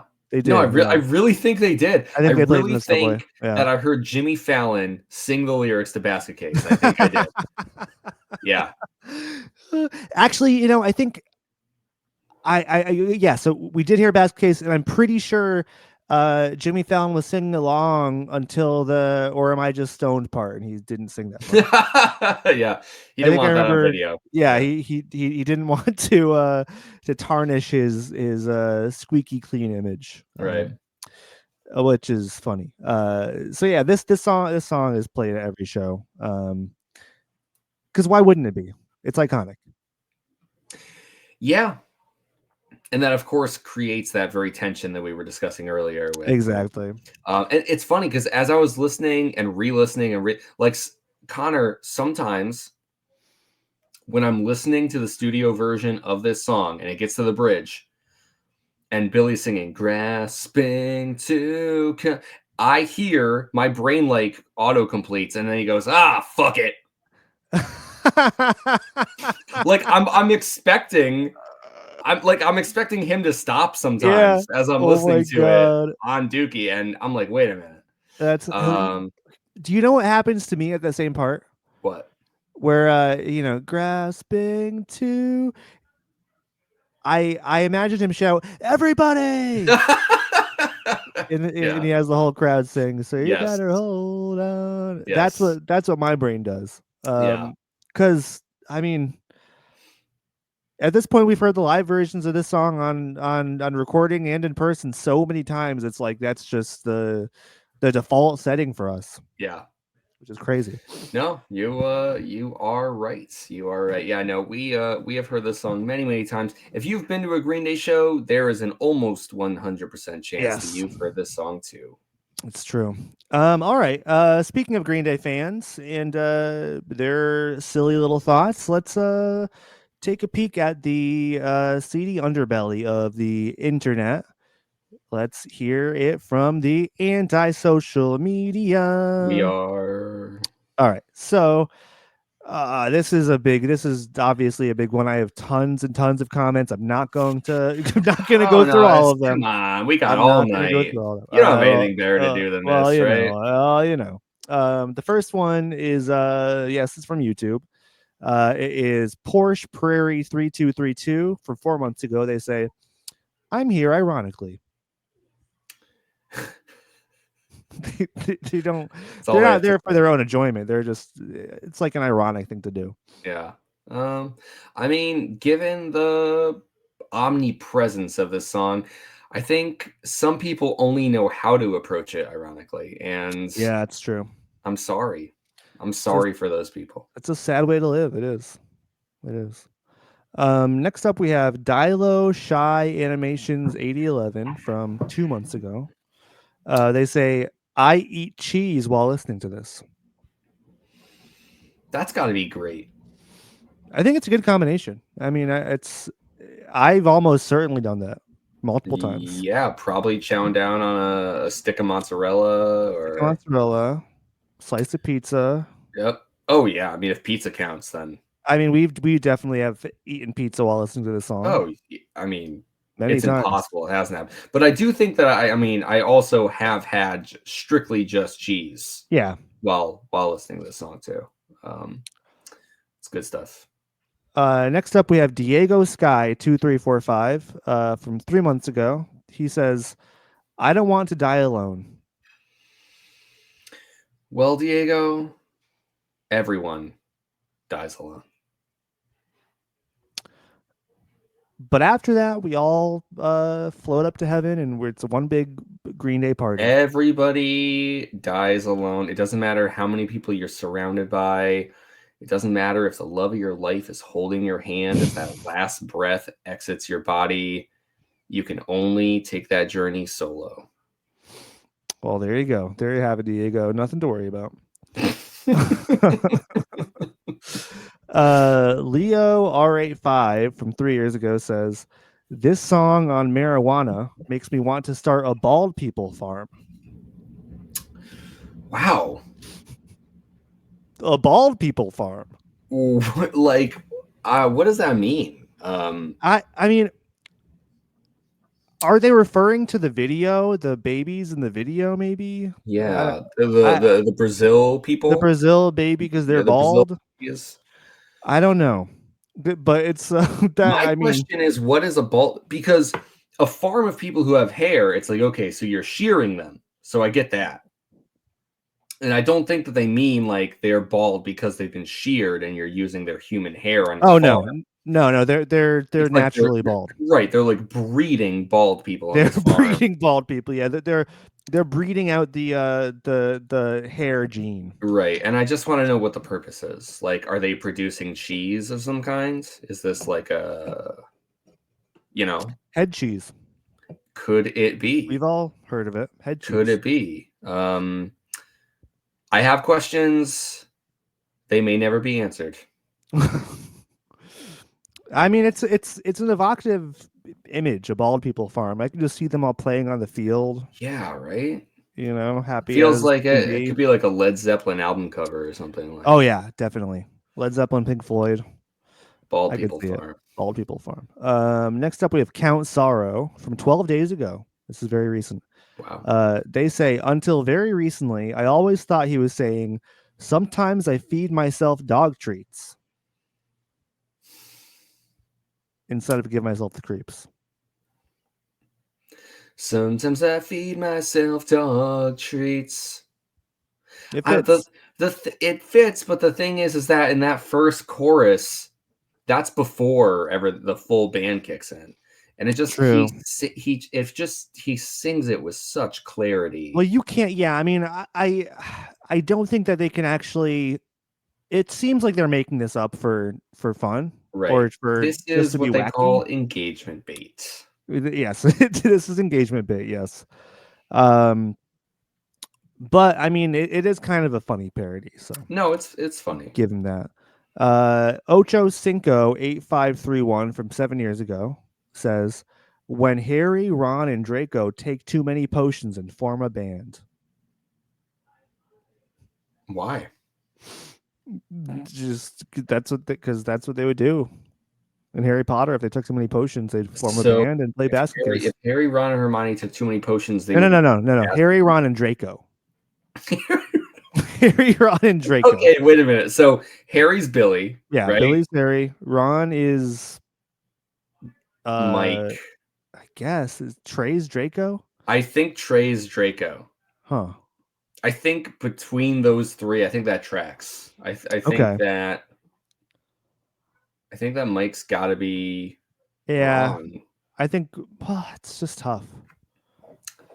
It's tough because I could see. I mean, Mike has the blonde hair, which is Draco has blonde hair, you know. Mhm. But in the basket case video, Trey has blonde. I don't know what they're referring to. But it's kind of a fun image. Like if Harry Potter had if there was a band in Harry Potter, I mean, it would be a much better series overall. Well, there are bands in Harry Potter. No, but if Harry had a band himself. Oh yeah. Yeah, it could have been about that. Maybe he put aside his differences with Draco and was like, "Oh yeah, you're a great drummer. I mean, you're cool in my book." Mm-hmm. You know. We have there's no name. This user has no name. Wow. But from 4 years ago, they say in a parallel universe where USA invented animes, this would be an opening. Wow, that's an incredible. Yeah. What a beautiful mind. I know. Imagine a world where the USA invented anime. How And different things would be. This would be the Western anime opening. Yeah.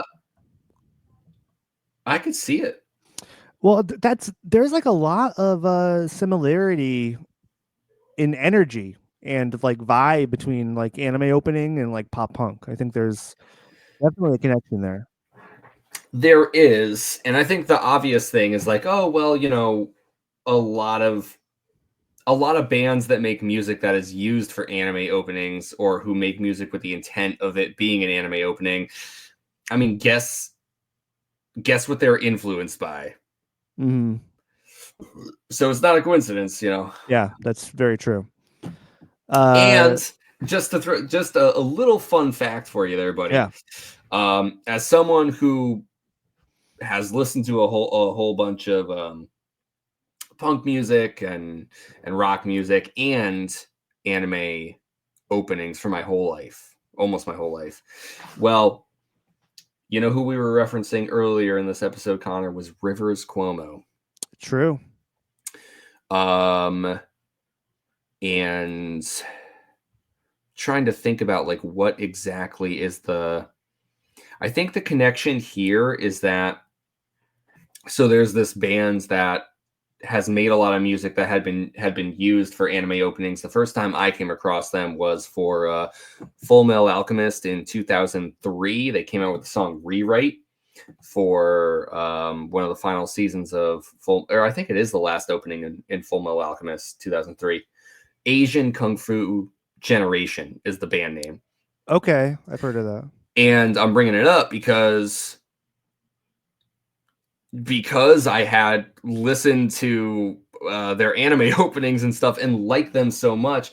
Well, you and I, we've been people who have sought out albums for a long time. Yeah. And so I listened to Asian Kung Fu Generation albums that have nothing to do with their songs being put on anime. And well, here's the thing. They came out with an album in 2020 something. Can't remember what it was called, but Rivers Cuomo sings on it. He has a guest part on it, and I'm like, you know what? I could hear it because, and not like I can hear it like, oh, that's Rivers Cuomo. The similarities between Rivers and like some of the more melodic, poppier kind of Asian Kung Fu Generation, it's like it makes so much sense that these two artists would find each other. And that's just my fun little anecdote for you. They have actually collaborated, so it happens. Yeah. There you go. It happens. I mean, Rivers Cuomo, he has a whole side project called Scott and Rivers with another guy named Scott, where they put out whole albums in Japanese. So Really? yeah, yep. Wow. And actually, you can listen. Some of the songs become Weezer songs. Like I think the original version of California Kids is one of those songs. It's Does Rivers entirely in speak Japanese. Japanese, or is that Scott? No, he does speak Japanese too. I think. What the fuck? Yeah, because his wife is Japanese, so he's learned. And I mean, let's not we can't we, let's not talk about his lyrics Yeah, in the well, 90s or it's okay, yeah, I know, got you. It's oh yeah, no, this is gonna be an across the sea yeah. episode now. Oh, God. All right. Anyways, moving on. Next up we have Bear Log 7974 from 4 months ago. Bear says this song perfectly captures how it feels to think about thoughts that have been thought, which makes you think. Not bad, Bear Log. You ever think about that? Now I am. Yeah, Now I'm thinking about thoughts. hell yeah. Braxton Ower Twig 9191 6 years ago says this song could make you start a revolution against anyone, everyone, and no one. Yeah. Yes. Absolutely. Yeah. I think that about a lot of Green Day songs. I think that's Yeah, a definitely. really I don't know, well said Green Day thought. Like specifically for Green Day, I feel like a lot of their songs, it's like, yeah, start a revolution. And it's like, about what? And you're like, nah, dude, just start it. Just do it. We'll figure the Yeah. rest out later. Bamalama Fizzfadge, which is a great username from 4 years ago. They say, I fucking loathe this song with every fiber of my being. Probably because it's overplayed. Yeah, Fizzfadge. yeah. I mean, you get credit for the name, but that's about it. Yeah. RDA 1997 from Reddit. They say 4 years ago. They say, does anyone with a low hanging ball sack still listen to pop punk? Haha, sorry, I can't help myself. I hate Green Day and Blink 182. They sound like Machine Gun Kelly's new album. Does anyone with a low hanging ball sack still listen to pop punk? Listen, just because my ball sack has hung a little lower in my old age doesn't mean anyone needs to take any shots at me. The answer is yes. Okay. The answer is yes. And, comparing Basket Case to Machine Gun Kelly is fucking insane. Yeah. That's like a bridge too far. Although the Blink thing I get, because didn't Travis Barker play with Machine Gun Kelly? Yes. Yeah. But the thing is, there is a through line there, but it's right.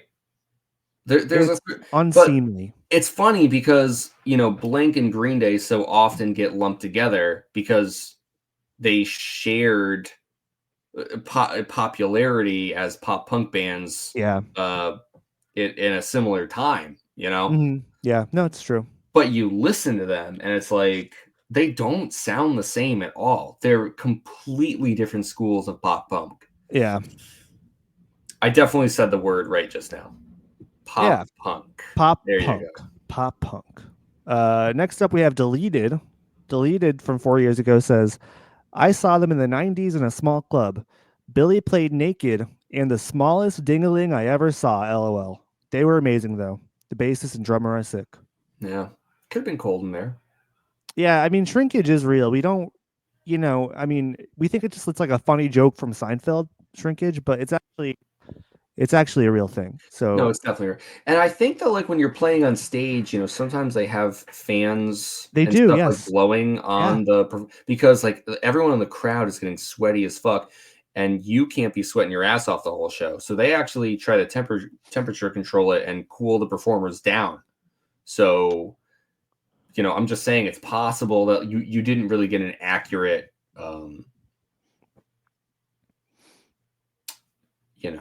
You don't realize how cold it is up there on stage. Yeah. People don't realize that. It's like it's Um, right there, the stage and the crowd. It's got to be the same. Nope, you go on stage, it's not the same. it's like I'm freezing my balls off. Yep. Then they look at you and it's like you have no balls and a tiny dingling. It's like it's unfair. It's Right. unfair. And does Um, anyone with a low hanging ball sack perform in Green Day? We'll never know. we'll never know. You can't tell up there because they all shrivel. They Exactly. shrivel inwards. There's no way to know. No way to know. We have another comment from Deleted from 4 years ago. They say, "You just reminded me of a funny story. At one of our high school assemblies, the choir was performing this song, and obviously everyone knows all the lyrics. So they're singing, and the audience is enjoying and cheering. Green Day was huge at the time. And then they sang, 'Am I just paranoid or am I dumb?' The entire auditorium burst into laughter, and the laughter didn't stop until the end of the song." Hmm. Yeah, it's kind of funny. I don't believe that. I don't think that ever happened. Um, I kind of do believe it because I could see like maybe a choir teacher, music teacher, like, oh, maybe trying to be like the cool teacher, and oh, we could do basket case, but we got to change the lyrics a We little censor bit. ourselves a little bit. The part that I don't believe the entire auditorium was laughing until the end of the song. Oh, okay. I This is think where it's called in the question. yes, I think maybe there were a few chuckles, but I don't. That's not going to happen. That's a good point. You The know entire what? auditorium was You laughing. know what? That makes a lot of sense, actually. I agree. Let's see. Let's see. Got a few left here. We have a Rob Carty Vids 3222 from 8 years ago. Rob says, "I used to cry when my dad chopped onions. Onions was a good dog. I miss him." How much time did you put into like looking for basket case comments? Like, was it like no time or A couple hours. a couple hours? And that's the one you I chose only to, picked the best. you just chose to keep that one in there. I only picked the best ones. So this is in response to so I have a two-parter right here. We have Okay. Joey Flowers 5071 from 4 years ago says, "Fun fact: this song is about anxiety attacks and a feeling that you are going crazy. Billy Joe Armstrong suffered from various panic disorders. While he was growing up, he would sometimes wake up in the middle of the night with a panic attack and walk around his neighborhood to settle down." Which the walking around the neighborhood thing, I feel like, is not a verifiable fact. I don't People think just that's love to add like a. what were we I talking don't about? It think, was like maybe even last episode or yeah, two episodes before where it was like, wait a minute. We know that this comes from a place of truth, but why are you adding I your know. own fucking It's just story to this? people love to expand upon lore in their heads and then just Anyways. present it as fact. Anyways, Shy404 user not found responds to this comment and they say, "This was released in 94. Were you alive? LOL. I was. And anxiety, in quotes, wasn't a thing then like it is today. You're seriously tripping." Because he literally says, "Am I just paranoid or am I stoned?" We've had the best, strongest weed in the country for literally decades in Cali, where Billy is from. It's just about being awkward and a stoner. It's really not that deep, but interpret it how you want. So he's really showing him what's what. Yeah. Um I think there's a little bit of a I think there's a little bit of a middle ground where I think there's kind of this impulse in the modern day to hold up a song like Basket Case and be like, see, Green Day's always been singing about mental health. And then also like a whole bunch of fucking old heads with their long ass, descended fucking ball sacks just dragging on the floor. Like, and they're just like, no, this is just about being high. Don't you get it? Yeah, And I yeah, just feel like I think that there's room for both because I think the song is literally kind of about both. yeah. No, It's I like think you're why right. can't we just shake hands and make Yeah, up or whatever? I agree. Just somebody being just so adamant that their interpretation is correct, and then at the end saying, "But you can interpret it how you want, Right. even though I'm right." Yeah. Um, Okay, I got two left. We have Max Lore 6435 from 4 years ago. They say censoring a Green Day song is like taking sprinkles off of a donut. You just can't do it. You know what's funny about that is you can eat a donut without sprinkles and it's just fine. But if a donut had sprinkles on it beforehand and you removed them, that's fucked up. Yeah, that's true. I couldn't imagine ever doing that. Okay, last but not least. Okay, no, I'm sorry. There's two more. Oh, of course Dane there is. Of course there is. Dane Bramage 1775 from 4 years ago says they're lame as fuck and wear makeup at age 70.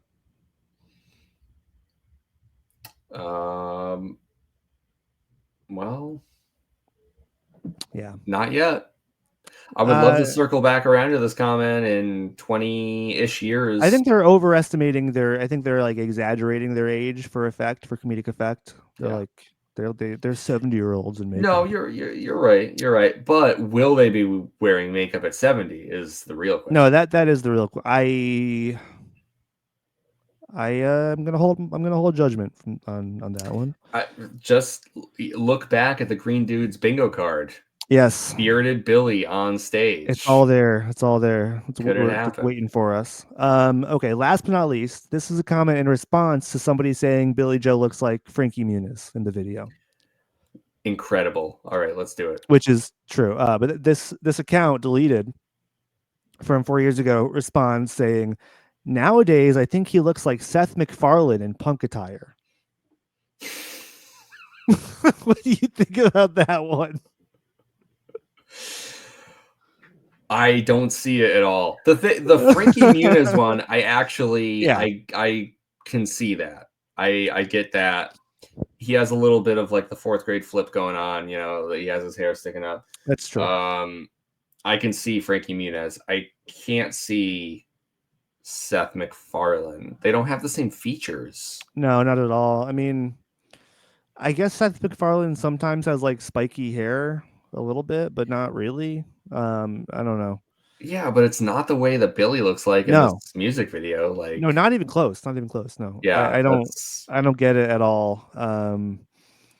But they're both singers, both Billy Joe and Seth MacFarlane. So maybe that's where you can't take that away from Seth MacFarlane. They are both singers. They're both noteworthy vocalists in their own way. Yeah, it's true. It's true. Connor, who the fucking hell are you nominating for the comment of the week award? Okay, I have two different comments I wrote down that I thought were noteworthy. The first one is the USA anime.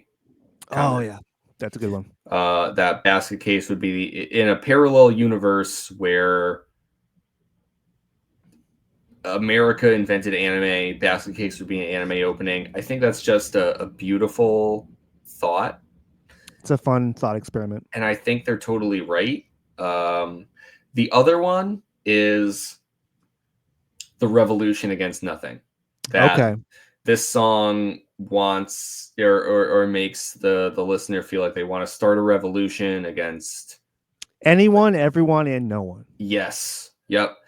And I think that's like a really strong component of Green Day. I could fucking name 10 other Green Day songs that make me want to do that. Oh yeah, definitely. And then I could keep going. So I think that's just a really well said Green Day insight. Those are my two votes. I don't know. If that's not the true spirit of Green Day, I don't know what is. Connor, I gotta give it to Braxton Nowhere Twig 9191. This song could make you start a revolution against anyone, everyone, and no one. Braxton, we are right there with you. We will join your revolution. No questions asked. We're not even going to ask what it's about. We just want to be a part of something. It doesn't matter what it's about. It could be about nothing. It's like the fucking Seinfeld revolution. Talking about Seinfeld revolution. And shrinkage and shrinkage included. It's a revolution about nothing. Who cares? I completely I'm on board 100%. Yeah. All right, Braxton, if you want to claim your prize, please hit us up. Connor, do you have any other thoughts before we close out for the night? Yeah, this was like a very sprawling kind of discussion, and we've said this about other songs about feeling like there has to be more. Like Yeah. there has to be stuff that is left unsaid. There has to be stuff that we didn't explore. Um, and it feels like maybe out of all the songs we discussed, that is perhaps most true with our discussion of Basket Case here. Mhm. I think that you and I had a fine talk, and we covered a lot of different facets and ideas, and yet I'm still just thinking, you know, how much have we not talked about? Yeah. Basket Case, even more than a lot of other Green Day songs than we covered, kind of feels like a song that you could talk about forever. Yeah. I mean, we could have an entire podcast just based on Basket Case, and every week we just talk about a different aspect of it. Yeah, yeah, I think that we would get pretty damn far, Yeah. doing that. So, all I'm trying to say is like, I think that we had a great discussion. This is not to end off on a sour note. I think that we did a great job. It's more to We did do it. acknowledge We did do we a did great a job. fucking You're right. fantastic You're job. right. Like Yeah. who Yeah. else is gonna say? I can say it. Did a great fucking job. You did, Connor, buddy. You did phenomenal. Connor, you were remarkable tonight. Thank you, man. And you know what? I know it. I know I I'm was. glad you did. I'm glad Thank you're you. Yeah, no. self-aware. Thank you for that. So it's not to say like, oh man, to end off on like all what we didn't talk about. It's just to acknowledge that with a song like this, within the discussion time we're allotting ourselves, it just necessitates uh probably a whole multitude of things Yeah. that we didn't get to cover in depth, and that is okay. So if there's anything that you're fucking sitting there and you're shouting at the screen or at the podcast as you're driving around or whatever it is, tell us, hit us Please. up if there's anything you think we missed or did not cover or got wrong, Yeah. in a song like Basket Case. Then hey, we pass the baton back to you. You Yes. can let us know, and Connor's going to tell you how you can let us know. Please do. Yeah, you're right, Connor. The conversation never really ends for any of these songs, but Basket Case in particular. Um, please, if you have any thoughts on the song or on any thing that we said in tonight's episode, please shoot us an email. That old-fashioned communication method, email. Ever heard of it? Ever heard of it? I know it's not TikTok, but it's it's pretty good if you give it a chance. I think email's about to make a huge comeback because once they Yes. ban TikTok, where is everyone going to Where go? where's Gen Z gonna go? Probably back to Yahoo They're gonna Mail. flock to Yahoo and AOL. It's Yeah. gonna be that's gonna be a revolution in itself. But yeah, shoot us an email at greendudespod@gmail.com. I'd love to hear your thoughts on Basket Case, what it means to you, what it means to the world. Let us know, please. You can follow us on social media. We are on Twitter and Instagram and Blue Sky at Green Dudes Pod. Follow along for Green Day fun. Next time on the program, Connor, what song comes after Basket Case? She. She screams in silence. Yep. Which is I mean, we say it a lot here. God fucking damn And it! We we're have gonna two big ones in a row like this. Yeah, no. I mean, God we fucking damn it! we really do. Dookie, I mean, it's just there's a lot of heavy hitters until we And get to then that back half, we have a breather for 1 week with Sassafras Roots, and then we get When I Come Around. Yes, exactly. What the fuck? Yep. And then, it's Off the races. then it pulls back a little bit. Yeah. But But really, there's really no small fish on Dookie. yeah, In reality, like they're all pretty huge songs to us it's and to Green true. Day fans. So It's all relative, So yeah. So you can look forward to that. But as always, folks, until next time, stay punk. All right, the show is over, folks. Time to go home. You don't have to go home, but you can't stay. Actually, you just said you have to go home. You do actually have to go. Yeah, You you do have to actually go have to home. go You home. can't stay here. There's a curfew. You in cannot this stay town. here and you have to go home Yes, because please. your mom is worried about you. She called and she sounded really concerned. So Yeah. I'll just put her mind at ease. When's the last time you called her? You should check in once in a while. All right, see ya. Okay.